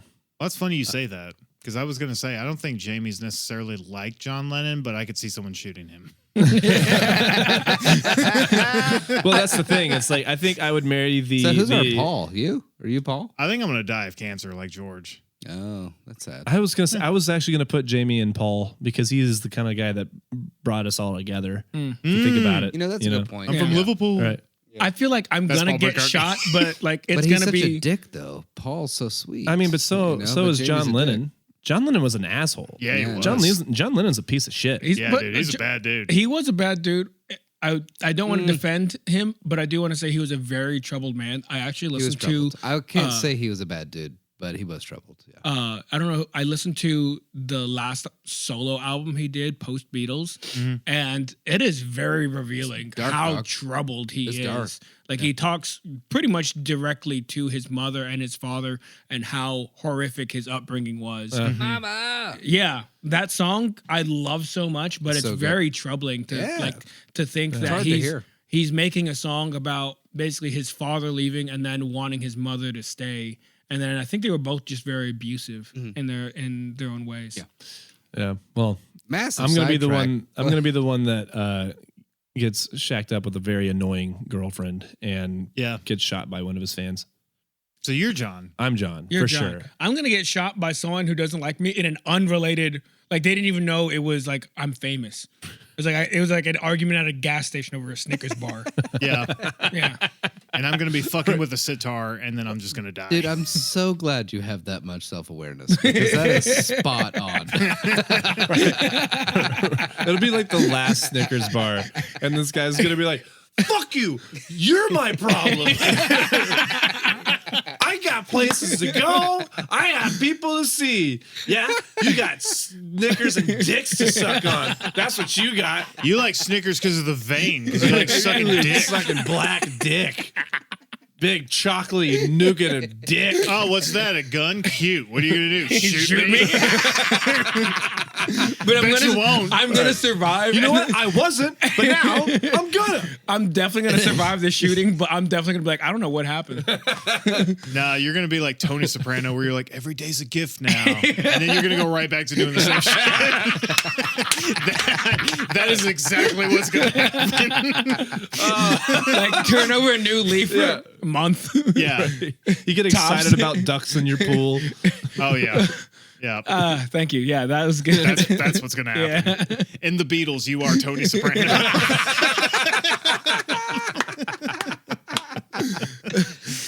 So Joseph, handshake. Yeah, boys, I'm damn it. proud of that moment. Absolutely. Handshakes all That's around. good. That's good. Come on. Good Form the work, circle. my we've guy. been friends for a long time. Yeah. We love each other. Good work, guys. Okay. Oh yeah, we had a story going. We got a little side check. We're gonna break up and then come right back together. And be like, I can't do without you, fellas. Oh, yeah, we'll have a couple of tours for sure. But so like I said, he wasn't impulsive. Plan was thought out, and he was possessed the ability to think quickly and yada yada yada. The FBI thought Cooper's financial situation was likely a desperate one. Criminals who steal large amounts of money typically do so out of urgency. Otherwise, why is it worth the risk? And while many speculated that Cooper just did it for the thrill, the FBI ultimately dismissed this possibility. They got $200K out of it. I mean, You know? Look, he had a setup.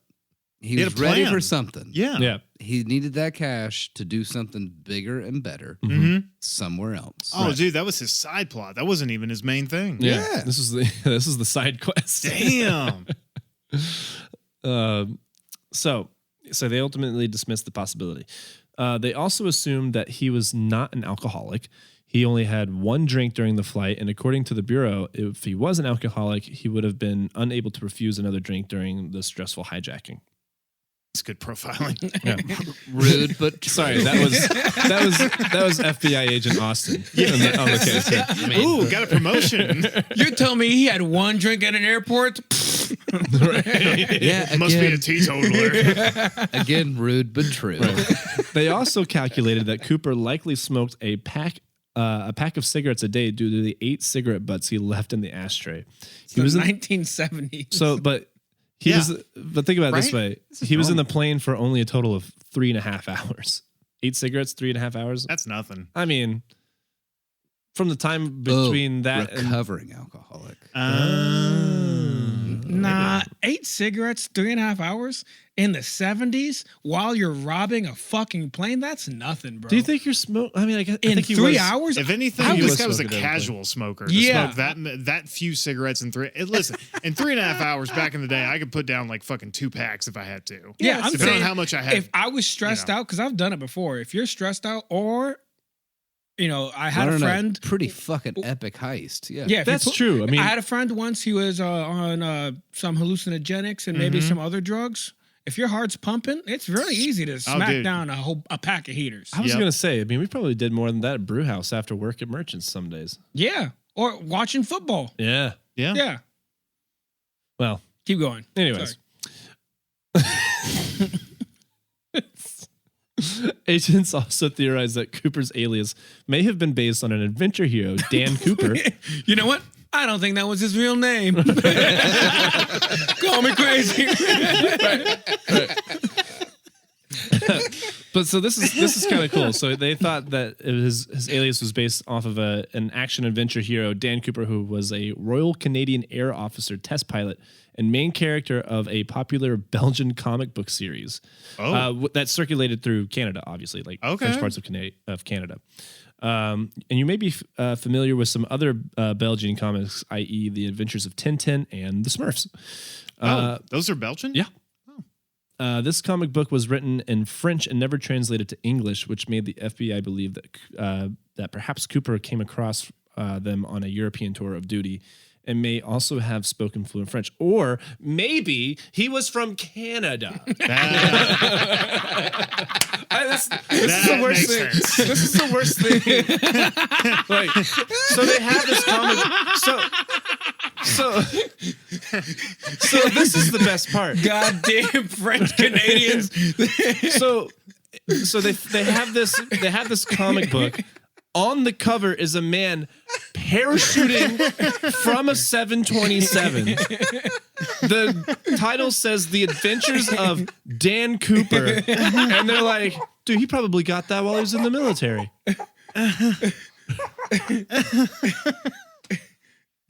So our moral of the story is don't underestimate a Canadian. The moral of the story is don't underestimate how dumb the FBI can be. I guess so. Yeah. I'm not gonna lie. That's awesome. Wow. Because we'll get to it more later, but they actually what are you doing? Don't worry about it. I got my own thing going. Are you pouring water into an empty beer can? Non-alcoholic. It's already non-alcoholic, Jamie. You're not getting anything but the dregs of NAP. I'm just making a mess. This episode brought by Corsair. Oh my God. Yeah. Absinthe. It's really great. Really great for starting podcasts. I agree. I feel pretty good. I'm having a great time. So, based on Cooper's tactics and evidence left behind, the FBI believed that Cooper planned the hijacking carefully using detailed, specific knowledge of aviation, the local terrain, and the 727's capabilities. Cooper chose the seat in the last row of the rear cabin to be able to observe and respond to anything that was happening in front of him, negate anything from happening behind him, and to make himself less conspicuous to the other passengers. To ensure that he was not handed sabotaged equipment, he asked for more parachutes than he needed to suggest that he may take hostages with him as he jumped. And even the choice of taking a bomb with him, as opposed to any other weapon, was a tactic used to avoid any attempts to rush him during the hijacking. Mm-hmm. So, again, really meticulously thought out. He never had a bomb, right? I can't remember. Oh, no, he had a bomb. He did have a bomb. Oh, was it for real bomb? Yeah, well, I mean, some people think he did, other people think he didn't. But, you know, Let's assume he did. let's assume he did, right? Okay. Because he brought it with him, right? Right. Mhm. Yeah. Yeah, In they his didn't. brief- They, in his they didn't find it on Yeah. the plane. It's just a pack of hot dogs. with an alarm clock. Painted to look like dynamite. Cooper was careful to avoid leaving any evidence. Before he jumped, Cooper demanded Mucklaw return any notes that had either been written by him or on his behalf. Damn, that's good. I mean, the only thing he left was like his necktie, the clip, the cigarettes, The cigarette butts. and there was like 60 or so fingerprints, but like that could have been from really anybody. Hang Yeah. on. So they didn't test for. We didn't have evidence at that time. Well, like physical evidence, right? You mean like DNA We didn't have evidence? DNA evidence. No. So like Right. the cigarette butts, they wouldn't have anything on. Right. Yeah. Which is, I don't think I really touched on it here, but I do know that like later when they did have the technology, like, hey, like let's, They crossed. let's Did they save the butts? no. Yeah. No. Yeah. This is the perfect like. Hang old on, school no, that's thing, the like, stupid. The What is that? cigarettes, the cigarettes, I guess, were either like destroyed or lost in evidence. Yeah. Which I guess they wouldn't really have a reason Yeah. to. They'd be No, like, It's like, hang ew, on. Don't say gross. that because we have covered so many cases and we have seen so many Where they've held overturned- on to stuff. They've Yeah, held that's on fair. to That's fair. so much evidence of like people who were put to death. Actually, they figured out who Jack the Ripper was almost. yeah, he was Really? a Pollock. Damn Polacks. I know it. You know how they count to 11? Mm. They leave their zipper open. Damn. It's pretty good. Penis, by the way. If anybody's lost. Yeah. That's great. They were the first to put screen doors on submarines. Damn Pollock. Damn Pollocks killing our British women. Jesus Christ, are you 95? I'm very old. So he demanded that Mucklow return any notes that had been written by him or on his behalf. He even demanded that Mucklow returned an empty matchbook to him before she tried to dispose of it after he used the last match to light his cigarette. Cooper was clearly intimate with the 727's capabilities and its confidential features. He picked it for its aft air stair and its 3 engines, making it one of the few passenger jets that could accommodate a mid-flight escape.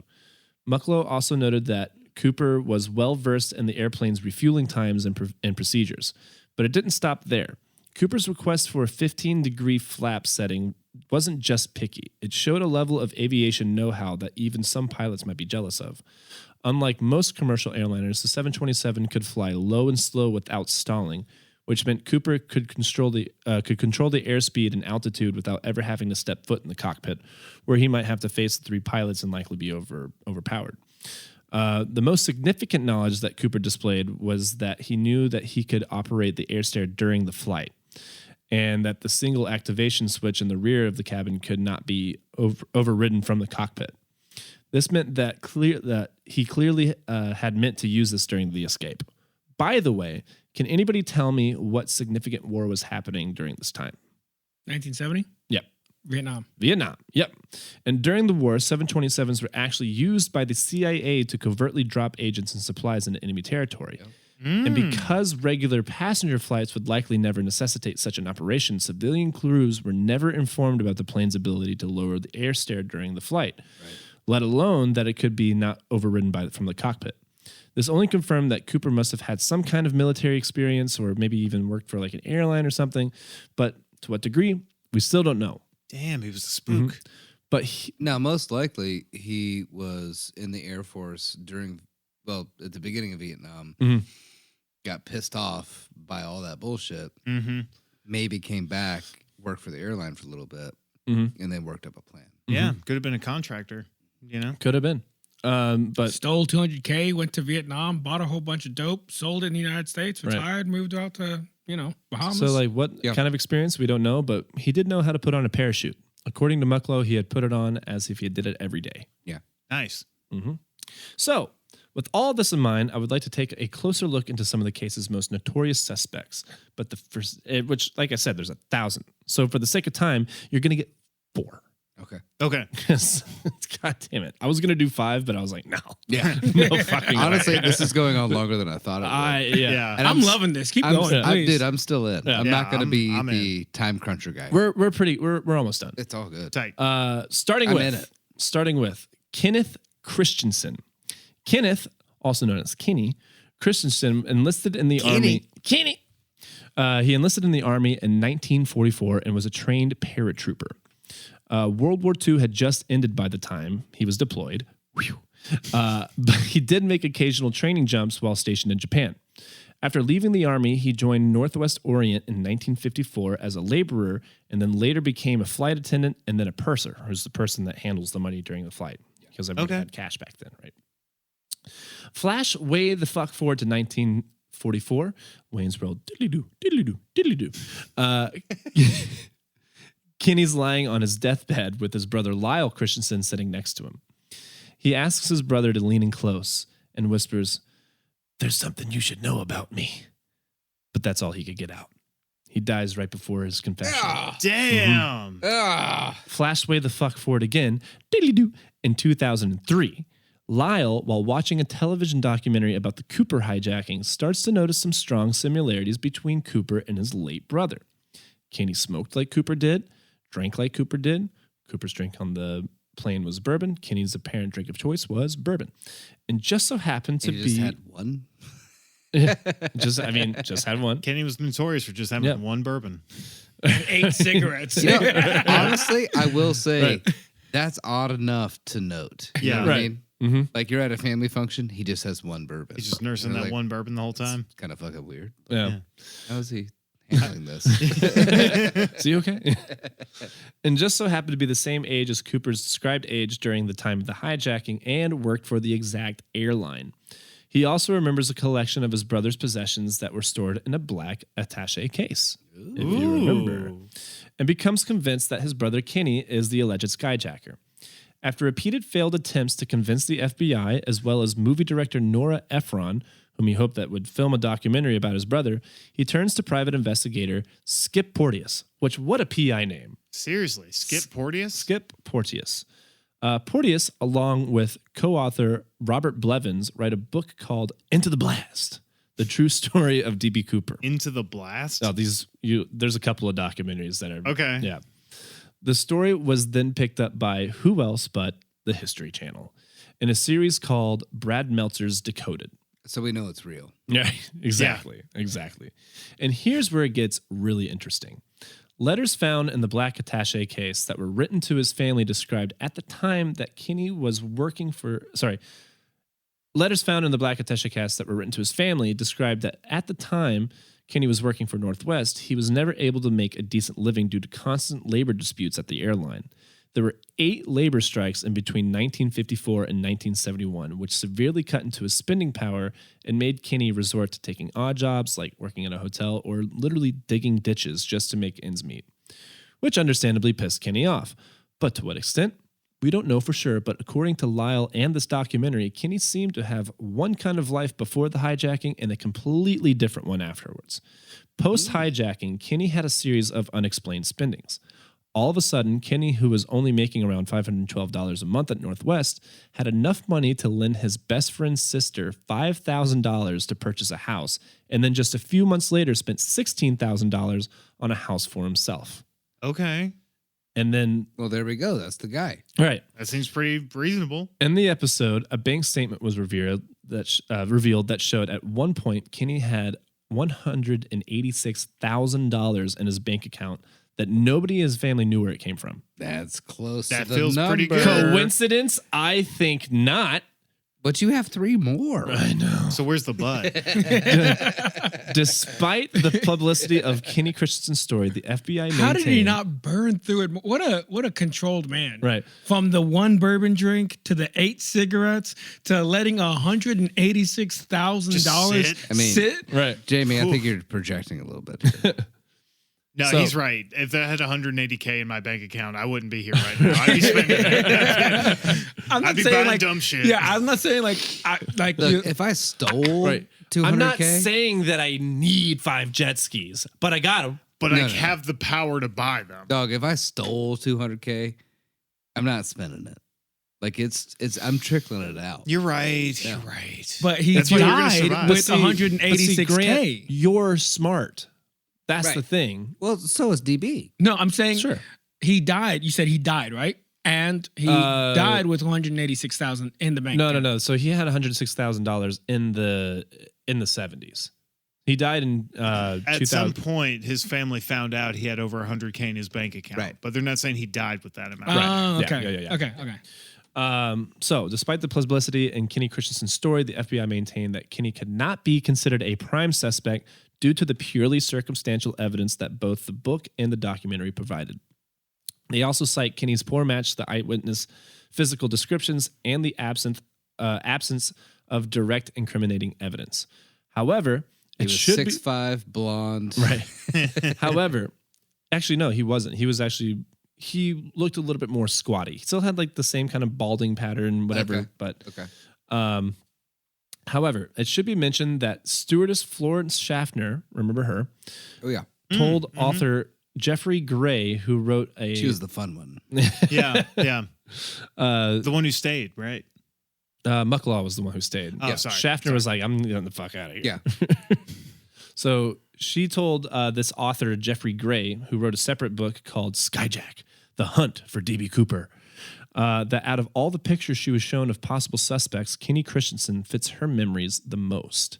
It should also be mentioned, just because I think it's hilarious, that according to Lyle, Kinney before the hijacking wore a toupee, but never wore it again after.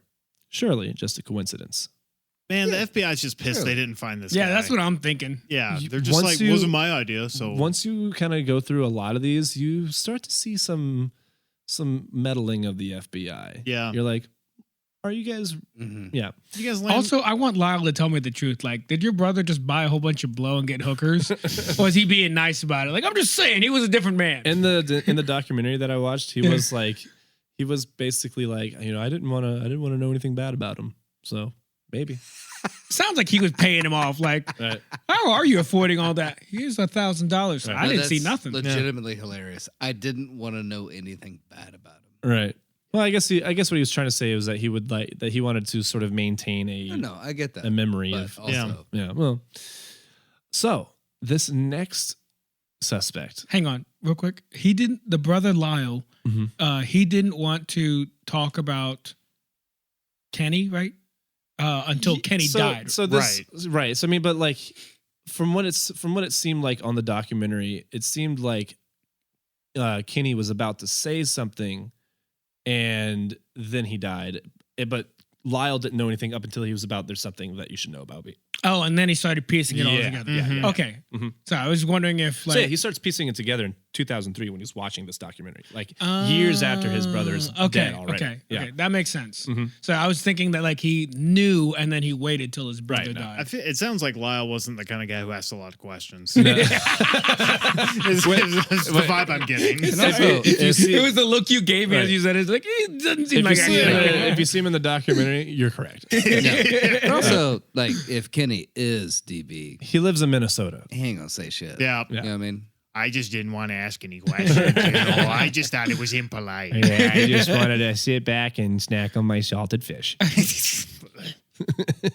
So this next suspect Don't you down talk salted fish? is named. I'll down talk anytime I want. This next suspect is Barbara Dayton. Now, you might be thinking to yourself, Barbara? Wasn't that the skeleton they found? Are we? No. Oh, okay. Same name. Sorry. Barbara?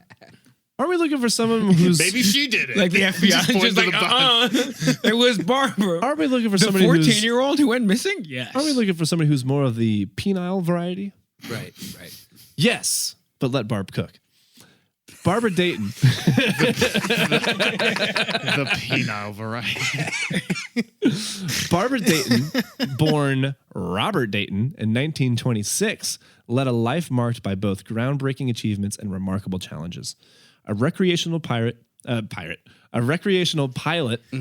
librarian at the University of Washington. Dayton was deeply passionate about aviation from an early age. After serving in the U.S. Merchant Marine and then later in the Army during World War II, she sought a career in aviation but was thwarted by the FAA's strict requirements, preventing her from obtaining commercial pilot's license. Frustrated with these barriers, Dayton worked with explosives and construction, all while nurturing. Yeah, That's cool. yeah. You mean this person who has every right to have a vendetta against the FAA? Now has access to explosives. All while nurturing her dream of becoming an airline pilot. Her desire to break free from society's constraints took a significant turn when in 1969 she became the first person in Washington state to undergo gender reassignment surgery, Okay. transitioning from Bob to Barb. 2 years after her surgery, Dayton claimed that she staged the infamous 1971 D.B. Cooper skyjacking while presenting as a man. Driven by a desire to exact revenge on the airline industry and FAA for denying her the chance to fulfill her dream of flying professionally. Dayton's intimate knowledge of aviation, combined with her experience working with explosive and parachuting, gave her all the skills needed for such a daring heist.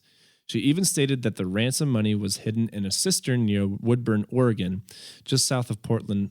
However, Dayton's confession was far from straightforward. She later recanted the story, possibly after learning that admitting to the skyjacking would still lead to criminal charges. Wait, y'all are still mad about that? Right, seriously.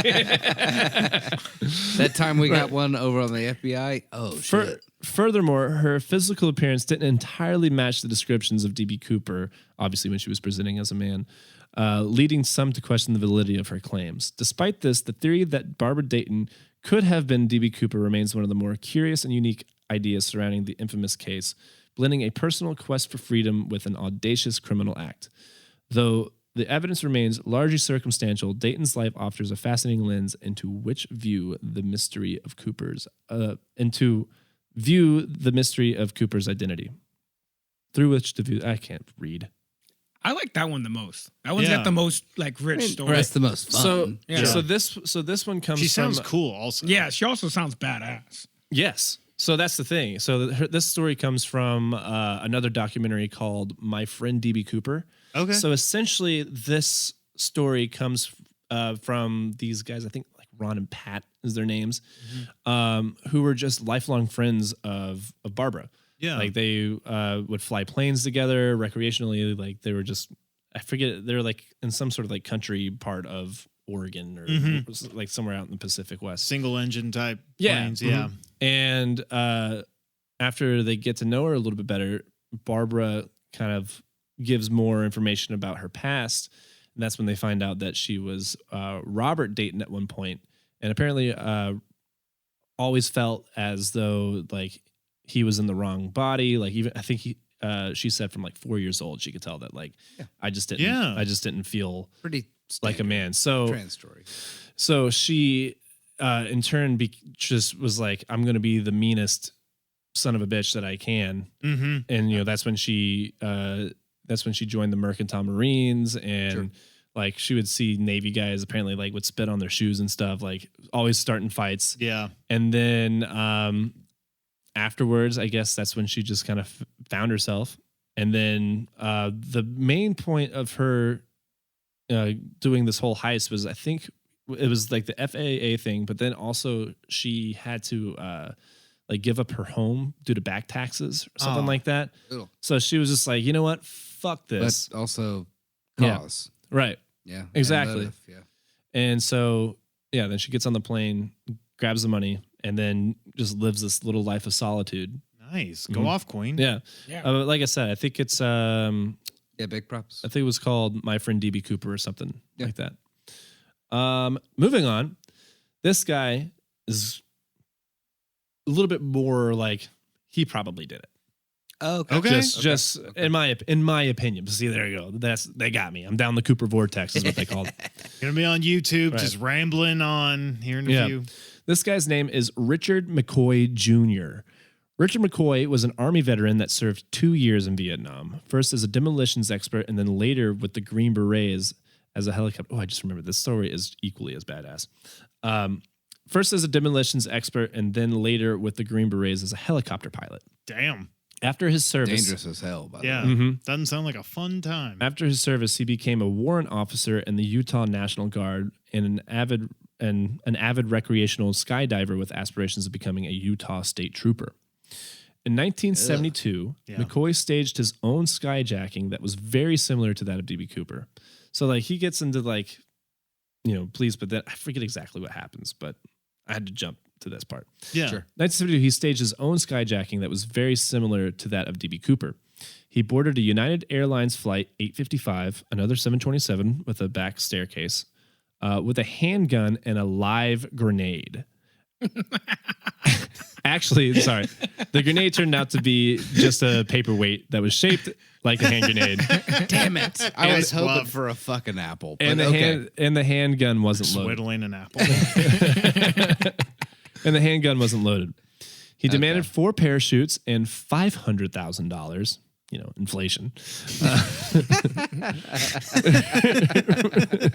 And they landed in San Francisco International Airport. Received his ransom and parachutes, ordered the aircraft back in the sky, and bailed out over Provo, Utah. Sounds like your guy, right?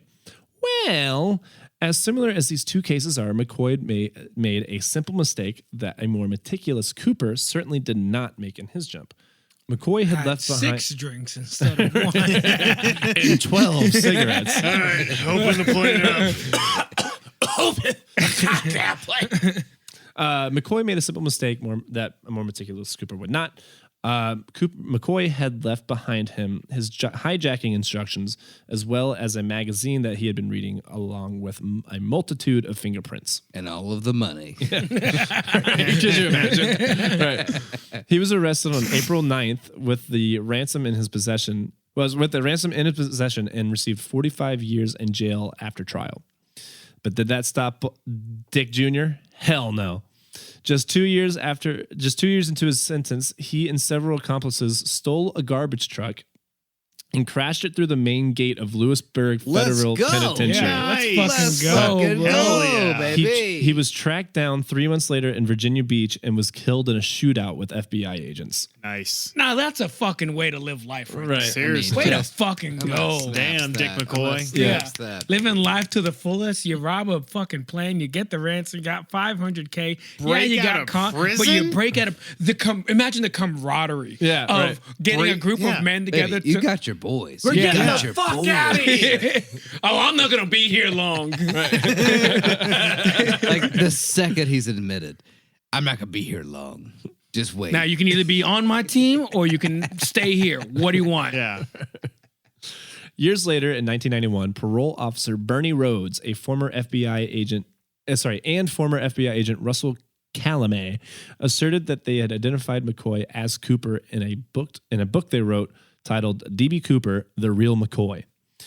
They I get it. right. Not the best title. I got it. That's a title. That's a working title. It's funny you that's say not that a final. because It's also were because they Hatfields? I mean, Jesus. well, it's funny you say that because I also thought about there's a rum called Real McCoy. I was like, is that how they got the name? No. It's also funny because I can imagine those two sitting together writing and just yelling at each other and smoking cigarettes, and then they're like, "What if we call it DB Cooper, the real McCoy?" And they're just like, oh, "That's so good." That's it. We're 70. They cited the obvious similarities in the two hijackings, claims by McCoy's family that the tie and tie clip that Cooper had left behind belonged to McCoy, and McCoy's refusal to admit or deny being Cooper. The FBI agent Jack G. Anderson, who actually killed McCoy during the shootout, actually added further to the story by saying, quote, "When I shot Richard McCoy, I shot D.B. Cooper at the same time." Damn. Thank you, Mr. Anderson. Despite this, the FBI still does not consider McCoy to be D.B. Cooper due mainly to mismatches in age and description. He was 29 years old with projecting ears, but if you look at this guy, he's like if he's 29, I'm 12. This guy, like, he was old. Like, he looked old. Yeah. People looked older back then too. Yeah, I mean, this guy was like a career criminal and, Green Beret. Like, he probably 2 years in Vietnam will age you pretty good. exactly. That being said, Yeah, he's not gonna be a smooth talker. Yeah. When talking to Also- the ladies, he's definitely like. So you eat ass? You know what I mean? Like he's a Green Beret. You remind me of this whore in Saigon. that being Ling, said, I loved her. a picture was shown to 3 stewardesses from the Cooper hijacking, and all 3 of them agreed that he was not Cooper. Also, there was apparently credible evidence that McCoy was in Las Vegas on the day in the Portland hijacking, and Then there you go. and at home the day after in Utah for Thanksgiving. So couldn't have been him, right? But wait, very recently, in 2024, on a property previously owned by McCoy's mother, YouTuber Dan Greider found a parachute as well as a jump logbook that showed all 39 of his combat jumps in the military, up to 8 practice jumps that led up to the night of the D.B. Cooper hijacking. Okay. And then one more practice jump right before the hijacking in 1972. So, like, you got all of his jumps logged Damn. before the hijacking, and then I guess you right. only need one practice before the second hijacking. Yeah. That was just for funsies. Right? Right. I'm picturing I think I can get 500,000. Yeah. I bet you he did all I think with this guy, he did all those practice jumps. He saw the DB Cooper story and he's like, that son of a bitch stole my idea. Well, I'm gonna ask for No, 500K. They met at a bar and he was just like, and it'd be so easy. Well, and DB Cooper's like, so yeah, that's that's yeah, actually kinda really would good. That's be, a yeah. great theory. No, this is how it happened. They're drinking and they're like, I could do that. Yeah, I could do that, but fine, I'll prove it to you. And then he goes and does it. I guess I have to do it now, and I got to do it better. Yeah. That's exactly how that went down. I like that. Yeah. Just Just a pissing contest. right. Exactly. Yeah. More's Isn't been that- done for less. Exactly. Yeah. So Greider handed the parachute and the log over to the FBI, but the FBI has yet to confirm the legitimacy of this evidence or that they have reopened the case. So, like, This all happened in 2024. Yeah. I did look into it. It does seem a little skeptical. Like all of a sudden you just happen to find this parachute in the back of somebody's, house or whatever, or like a barn in somebody's house. Yeah. And like, I think it was like, they basically like he interviewed like two of McCoy's kids, and they're like, yeah, like he was in it with our mom, and like we were never allowed to talk about it, but now we're talking about it because they're both dead, and like, yeah, okay, how much getting paid for this interview again? Exactly, right, 100%, right, yeah. For all the listeners, that's one of the big things that I would say that we've all picked up on when we're doing our research. Yep. Is that even though these documentaries seem like a great resource, a lot of the times they are paying these people to come on to the documentaries. Yeah. Yeah. And a lot of the people on there have nefarious intentions. Yeah. They Yeah. are not Oh, there yeah. to give insight or help people get to the bottom of a They case want that or money. find a body Absolutely. or to help give solace to the loved ones of who passed. They're It is- cashing in. They're They want cashing that in. money, Absolutely. Because, baby. I mean, it's hard to turn down, 5, 10, 15, 20 plus K to To sit just and show up. talk. Yeah, just sit Yeah. and talk. Like, yeah, I knew DB Cooper. Yeah, we were Yeah. besties. We had beer all the time. I mean, when Joseph kills all of you guys, Which will happen. I'm gonna take that 5K. Like, have you ever seen that guy Josh You know what I mean? Gates, Expedition Unknown? Oh my God. Yeah. Yeah, dude. When I was a kid, he had a show called I can't remember what it was, but he was like basically like ghost hunting and monster hunting. I thought it was awesome. Oh yeah. At the time when you're a kid, you're just Right. like, this rips. Yeah, exactly. And then watching it, you're like, man, I'm just watching you on vacation, you Yeah. fucker. You're just like, oh, I think he's in Like- Borneo. By the and way, I really want to go see these Right. orangutans. I you met know? that guy. He's fucking. You met Josh Gates? Yeah. Oh really? No way, really? Yeah. So I was doing like television work. Is he an asshole? Yeah, kind of. Is he an asshole? I read into him a little bit, and apparently he went through like a pretty nasty divorce. And Oh, I was really? like, Oh, I didn't know that about him. Yeah. Day of, he was kind of a dick. But I was like doing camera work while he was doing the like television, radio, Yeah. kind of thing. Like, He's one of those 6'5" guys that sound like this. yeah, And yeah, we're gonna go to Borneo, guys. We're gonna drink a lot of whatever the fuck they're drinking over there, and I'm gonna lead you into the woods for an hour and a half, and we're not gonna find shit. But the search will keep going. yeah. Yep. Yeah. Anyways, actually, it's funny you bring up. Kind of like notoriousness of people trying to get cases in, because this next guy, there's a lot of that going on too. Still compelling. Don't get me wrong. Oh, we got our last guy. Oh, here we go. Yeah, we got our last guy, Here we go. whose name is Robert Rackstraw. Rackstraw. Badass name, right? Yeah. Robert Rackstraw was a retired pilot and ex-convict who served on an Army helicopter crew and other units during the Vietnam War. Hang on, he was an ex-convict? Yes. Like, I assume after the After, Vietnam, or was he ex-convict because of the Vietnam War? Actually, probably a bit of both. Like, we'll get more into it. Yeah. He came to the attention of the Cooper Task Force in February. Actually, I'm glad you brought that up.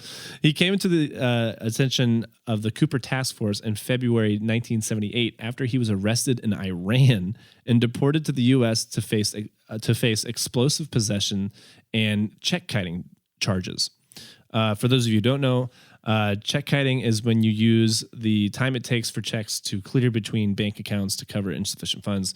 Essentially, it tricks the bank into having more money than they think they actually do. Several months later, while released on bail, Rackstraw attempted to fake his own death by radioing a false mayday call and telling controllers that he was bailing out over Monterey Bay. Police later arrested him in Fullerton, California, and on an additional charge of forging federal pilot certificates for the airplane that he claimed to have ditched, which was found repainted in a nearby hangar. So they're missing an entire plane Right. that supposedly just crashed, Yeah. and on top of that, missing a body. Yeah. So it's like an open shut case of just like, oh, he's alive. Yeah. He's around here somewhere. I mean, but like, kudos to the effort, man. Like, Not kudos to the effort. That's a Looney Tunes plan at best. yeah, sometimes those work. No, They do work sometimes. no. DB Cooper's worked. That's true. Yeah. A real plan is Checkmate, like Jamie. Shut the getting fuck a up. deer body and crashing the plane somewhere. You know what I mean? Yeah. Then you got to get the body. Then you got to crash. That's a the lot of work. plane. You know, you gotta- DB know what- Cooper, no body. Yeah. You know what's easier? Landing that plane and repainting it. Oh man. So Don't Cooper, fist bump Joseph. Yeah, you can take it $8 back. grand. Can't take it back. Cooper Crushed it. investigators then noticed that he looked oddly familiar to the composite sketches of their guy, even though Rackstraw would have only been 29 at the time. While they did what they could to prove it, still no direct evidence of his involvement could be found. After a year of inquiry, he was ruled out. A conclusion that apparently was strongly disputed in his home state of California. The very next day, over a half a dozen special agents said that they were still door knocking, and new data was being forwarded to the Seattle division, but still, nothing was ever really followed up on. Flash way the fuck forward to 2011. Okay. Wayne's World. Diddle-doo, diddle-doo. Documentarian Thomas J. Colbert and his 36-membered cold case team begins their investigation. Over the course of 5 years, he and his team gather over 100 pieces of evidence they believe the FBI either ignored or misinterpreted, and it all points back to Rackstraw. For those of you interested, you can actually find all of this on Colbert's website, pt.2, and read it yourself because it's a lot. To give you an idea, the first paragraph on the research page goes like this. Rackstraw's 32 criminal titles in the 1970s. Burglar, wife beater, vigilante, explosive merchant, drug runner, gangster, check forger, gun runner, union buster, violent sociopath, deadbeat dad, army poser, poacher, vandal, plane thief, con man, drunkard, identity theft, check kiter, grifter, dynamite thief, bar brawler, car thief, DUI driver, been there, bud, adulterer, weapons thief, terrorist, military vehicle thief, tax dodger, bulldozer thief, four-time felon, and family... Family Feud winner. Four-time felon feud winner. and family members claim. Four-time felon and family members claim a cold-blooded killer who executed his own stepdad, the man who hid him after the hijacking. Boom, roasted. Hang on. And I think there was also Joker, Smoker, Midnight Toker. Hang on. Who the hell added vigilante in there? Also, that's not Probably our guy. this guy, That's not our Thomas guy. Colbert. Not our guy. Because I'm impressed that Thomas Colbert got dbcooper.com. You know, you had to like throw some elbows for that domain. hang on, let's focus on He spent a vigilante. lot of money Out of on this all game. the I'm things sure you he did. added in there, why vigilante? What made him a vigilante? Does anyone know? Dude, Luchador if you're interested, mask go at to the- night in a city. Yeah. It sounds like he just beat up a homeless man. Dude, and he's like, I'm a vigilante. Yeah. What was his 100%. What was Yeah, his bat 100%. signal? Just like a bottle of Jack Daniels, like superimposed on the sky. like I said, like if you're seriously Time to wanting beat my to, wife. to dive deeper into this guy in particular, go to dbcooper.com because this guy Colbert spent millions of his own money trying to get this guy Rackstraw. Like, again, I'm gonna get into a little. He had a grudge against Rackstraw or Dude, something. let me tell you. Flash a little fuck forward and diddly do. It is now 2016. It is now 2016. Colbert has enough evidence. He's got enough evidence. He's writing a book. He's got a meeting set with the FBI. Everything's going great. But just 1 week before the meeting where he was going to present all the circumstantial evidence, the FBI cancels the meeting. The FBI agent instead joined two bureau colleagues for a sit-down interview with who else but the History Channel, where they stated that the 45-year-old file was being administratively closed. This video statement was then conveniently held for the show's July air date, where the FBI also added it. Would now only consider physical evidence. So kind of like we talked about before. It was like they were doing this whole like documentary thing, and then like in the documentary, it just was like, all right, well, we got all this evidence. Let's go talk to our FBI buddies about it. And then they're just like, oh yeah, we're not doing that anymore. We're sick of that. Yeah. If you got nothing physical, don't talk to us. Exactly. So if it ain't the parachute or the moolah, they're not interested. Colbert is pissed and immediately files a federal lawsuit in Washington, D.C. to compel the FBI and the DOJ to reopen the Cooper case files. He's suing the DOJ Yeah. and the FBI. Yeah. Pay attention to me. Seriously. To compel. matter. That's basically it. Right. So he's trying to compel him to reopen the Cooper case files under the Freedom of Information Act. The complaint alleges that the FBI suspended its active investigation of the Cooper case in order to undermine the theory that Rackstraw is D.B. Cooper, so as to prevent the embarrassment for the Bureau's failure to develop evidence sufficient enough to prosecute him for the crime. And he won. He What? won? He For won. real? Yeah. So That's sick. That's crazy. I call that a big dub. Big That's a dub. big Right. dub right there. Yeah, I would have seriously. never speaking thought of tungsten DOJ. balls, Colbert has got some whackers, dude. Yeah, Yeah. dude. That's a full course dub. You Dude. can eat up. Yeah. This guy Being able to convince the DOJ to throw the FBI under the fucking bus, good for you, bud. Right. Yeah. Yeah. Colbert's walking around with sounds like he has Spurs on, but he's not wearing Spurs, dude. It's just the janglers. Fucking janglers, That's dude. just them janglers. And you know he sounded crazy, like, I'm suing those motherfuckers. Right. Like, all right, So- bud, whatever. So Colbert, His wife, whatever. I'm sorry, that's a bold assumption. so to during think his this guy's married. investigation, Colbert, The sex worker, he pays the kid. Yeah, we don't even fuck. He just talks. so Colbert finds out that Rackstraw could have possibly also worked for the CIA.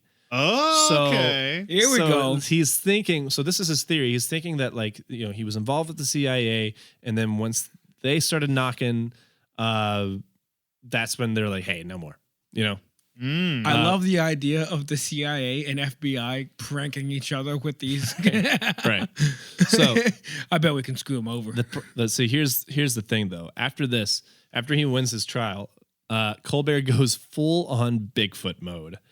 And he and a group of volunteer investigators uncover what they believe to be a decades-old parachute strap at an undisclosed location in the Pacific Northwest. And then a piece of foam that they believe to be part of Cooper's parachute backpack. So basically, he's just in the woods digging up trash. He's like, I got it! And then in January 2018, Tom and his wife, Donna, reported, it's literally spelled D-A-W-N-A, Donna, reported that they had obtained a confession letter originally written in 1971 containing codes that matched 3 units Rackstraw was a part of while in the Army. So apparently he gave this encrypted coded letter to somebody, and it was in the documentary, one of his buddies essentially decoded it. It's like, yeah, this here, this was his unit and this was some other unit, yada, yada, yada. So essentially that was his confession, right? And because he was in the CIA, he knows codes and yada, yada. Okay. All right. Yeah, sure. That's how that works. Yeah. During this whole time, Rackstraw, who is Put in still your 2 weeks By the notice way, and confession, this- but leave it coded and put it on my desk by right, Friday. this whole time, Rackstraw is alive. Oh, he's still alive. He was alive still? Yeah. So What's he up to? So Sorry. in the documentary, this one guy does this sort of surprise interrogation. They track him down, and he's I'm sure he took it well. He's at this marine dude. He's in his, I forget exactly how old he is. He must be pretty old. He's old, man. I'm thinking late 70s. He's in a dive bar, just chiefing cigarettes. He's in a doesn't give VFW. shit. So, Yeah. just ranting. He's old. Yeah. He's got this like snowy white beard, and they ambush him and questioning him and stuff. I think at one point they were even asked to stop. They're like, "Dude, this guy's got a heart condition. Don't rile him up. Don't stress him up." Yeah. But anyway, so during this whole time, Rackstraw, who's still alive, and his attorney are like, "Stop! It's not him. He's not the guy." Rackstraw's attorney termed the new allegations the stupidest thing I've ever heard, and Rackstraw himself said it's a lot of bullshit, and they know it. The FBI declined to comment any further. And then in a phone interview in 2017, Rackstraw stated that he lost his job over the 2016 investigations. Damn, really? Yeah. Oh, shit. In 2019, he died. So this guy's last few years were of him as essentially being harassed, losing his job, losing job, and then and then dying. dying. Right. So again, so Colbert has since moved on to other cases such as the Zodiac Killer and finding Jimmy Hoffa, but like Jesus Christ. I know who killed Joan Bonet. dude, I'm suing the FBI. so this what is it called? I forget what this Fucking Lord, man. Right? yeah. Oh, by the way, I forgot to mention that like so apparently in this documentary they pull up this old video of Rackstraw after he got arrested the first time, and they're like, "Are you DB Cooper?" He's like, "Yeah, I could be. I very well could be, you know." And so basically, they were trying to be like, "See, like he's playing around, like definitely him." He's dicking around Yeah. with you. And like even Rackstraw was like, "Dude, like yeah, I was doing that as a stunt. I Yeah. love telling people that I was DB Cooper Sure. because like they all Yeah. believed me, you know, like." Yeah. Do you know how much puss I got saying I was DB Cooper? Yeah, I played it up all the time. It was the 70s. So, as we close the chapter on the DB Cooper mystery, it's hard not to feel a sense of longing for the answers that may never come. Decades have passed, and with each year that goes by, the likelihood of ever uncovering the true identity of the infamous skyjacker seems slimmer. Whether Cooper met his end during that daring jump or has quietly faded into the history with age, his story remains one of boldness, intrigue, and unanswered questions. The thrill of the chase, the mystery of the unknown, will likely remain with us forever. As much as part of our collective fascination as the unsolved riddles of the past, by now he is almost certainly dead. Whether from the unforgiving conditions of that cold November night or the passage of time, yet even without knowing who he truly was, DB Cooper's legacy endures. His name, his daring escape, and the mystery surrounding him have become an indelible part of American folklore, leaving us to wonder if perhaps it's better this way. Forever unknown, a legend etched in the sky. Well, my parting thought, it's not my parting thought. I'm just going to pee real quick. But I will say, Austin, bang out fucking job. Yeah, for real. Yeah, great So, work. Stop. You destroyed this. This is one of those, like, just, you can never stop looking into this type of story. Yeah. How you surmised it, no, that's not the right word, summarized it into something that was fun and funny for us to rip on And coherent. and coherent. Because I imagine a lot of the DB Cooper ramblings are not. Yeah, Dude, big fucking feat, my friend. this, Honestly. when I say like, so little backstory to this episode, I should have had it done a couple of weeks ago. Well, that's fine. We don't care. Well, just for the listeners, like, I didn't realize. I mean, I knew that this case was like big. I didn't realize like the that big. obsession behind it. Yeah. And like, I mean, goodness gracious, like there was so much to dive through. Yeah. And just to even pick 4 suspects, Yeah. I think really kind of does a disservice Yeah. to the full story Yeah. of this guy. Not really. Maybe not. But There's only so while much you can But do. while I was writing it, pulling my hair out. 100%. 100%. No, but like, this is just the epitome of America or the FBI, in which they're like, they got one on us. We won't let it We'll die. never let it go. That is certainly a reoccurring theme in this whole thing. It's like the FBI was like, no, not him. No, couldn't be. No, Yeah. not Yeah, our yeah. idea. Oh, you don't have a Right. parachute? You don't have any money? Pfft, don't care. Right. You know? Yeah. But y'all keep talking. I'm gonna go pee. I was gonna say you got for the listeners out there, definitely check out a couple of the documentaries. There's one on Netflix. There's one on Amazon Prime, and then but really like if you guys are really trying to dive deep into this, that dbcooper.com has got every bit of evidence that Thomas Colbert has. Like he put it all on the internet. Okay. He even put like all of the files that he got from the FBI on the DB Cooper case on that website. Like, that he got from his lawsuit? yeah. Nice. It's Okay. got Pretty sick. everything. Good for him. Yeah. But he's Probably the most annoying man that probably has ever existed. But Probably. definitely. Yeah. So, I mean, and the thing with Colbert is that like even people around him were like, all right, dude, like bump the brakes. But you got to relax a little bit. in the documentary on Amazon Prime, I wish I remembered the name. I should have wrote it down. I'll look it up in a second. Actually, you know what? Even better. We can link maybe? Yeah, of course you can. We can link some stuff to it. I'll send you the links later. Yeah. But his partner, while he's doing this investigation, like they're talking to these those bureau colleagues. There's one guy who was was a retired FBI agent, and then there's other guy who was like a true crime writer.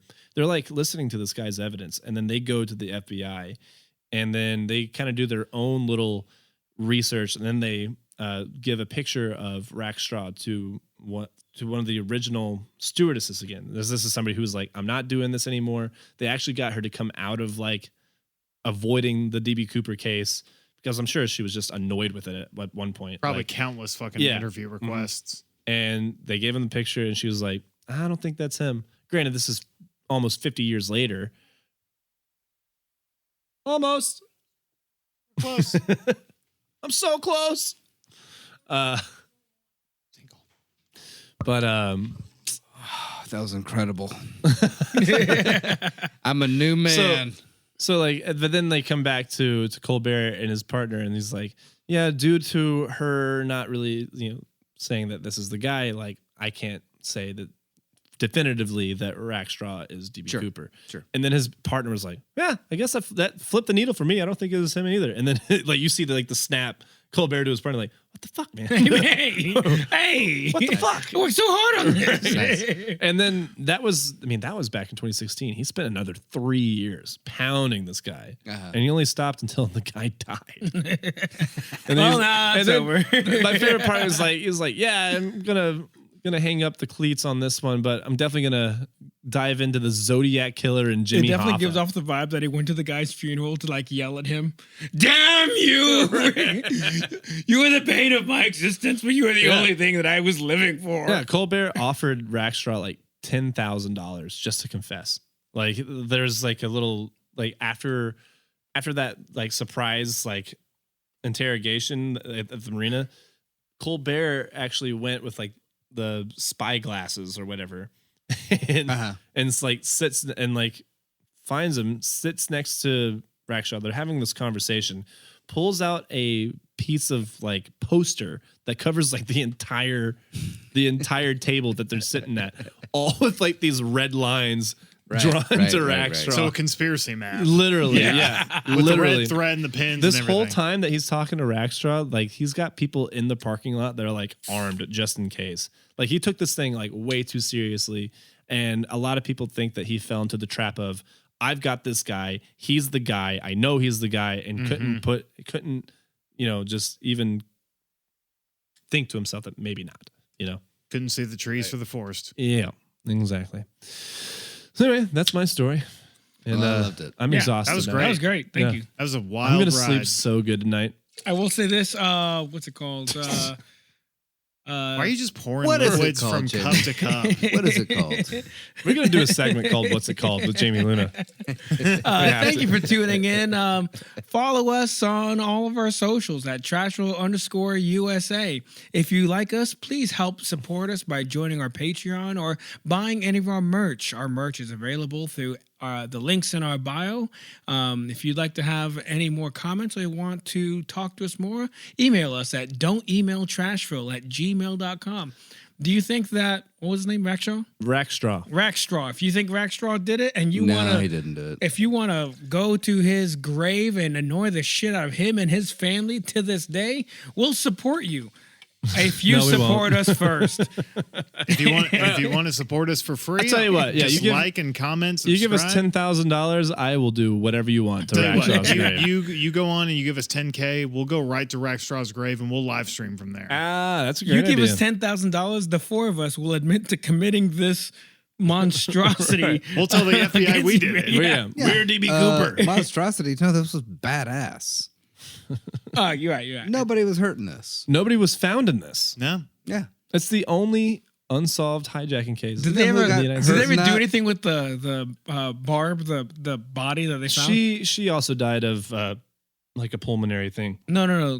The original like skeleton they found. Oh, I mean, I'm Or sure. was I just like, I was too Interesting. busy. I was too busy working on one true crime. you couldn't go down that rabbit hole too. I that's was, probably wise. Yeah. Yeah. You had enough on your plate already. There's no reason to throw in just an No, extra. they probably just put her in a file cabinet and No, but forgot again, about it or something. I'm gonna stand. I'm gonna stand very proudly on this molehill.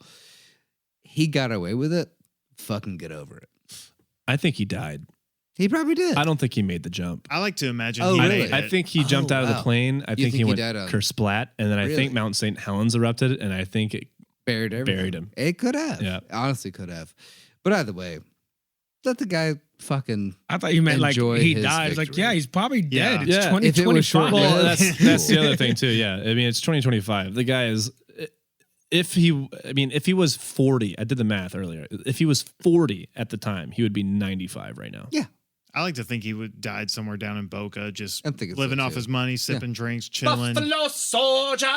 Dreadlock Rasta. Just Like someone's enjoying his explaining life. inflation Let him to have him. it. Let him- $200,000, not Let a him lot have of it. money these days. And he's like, God damn it.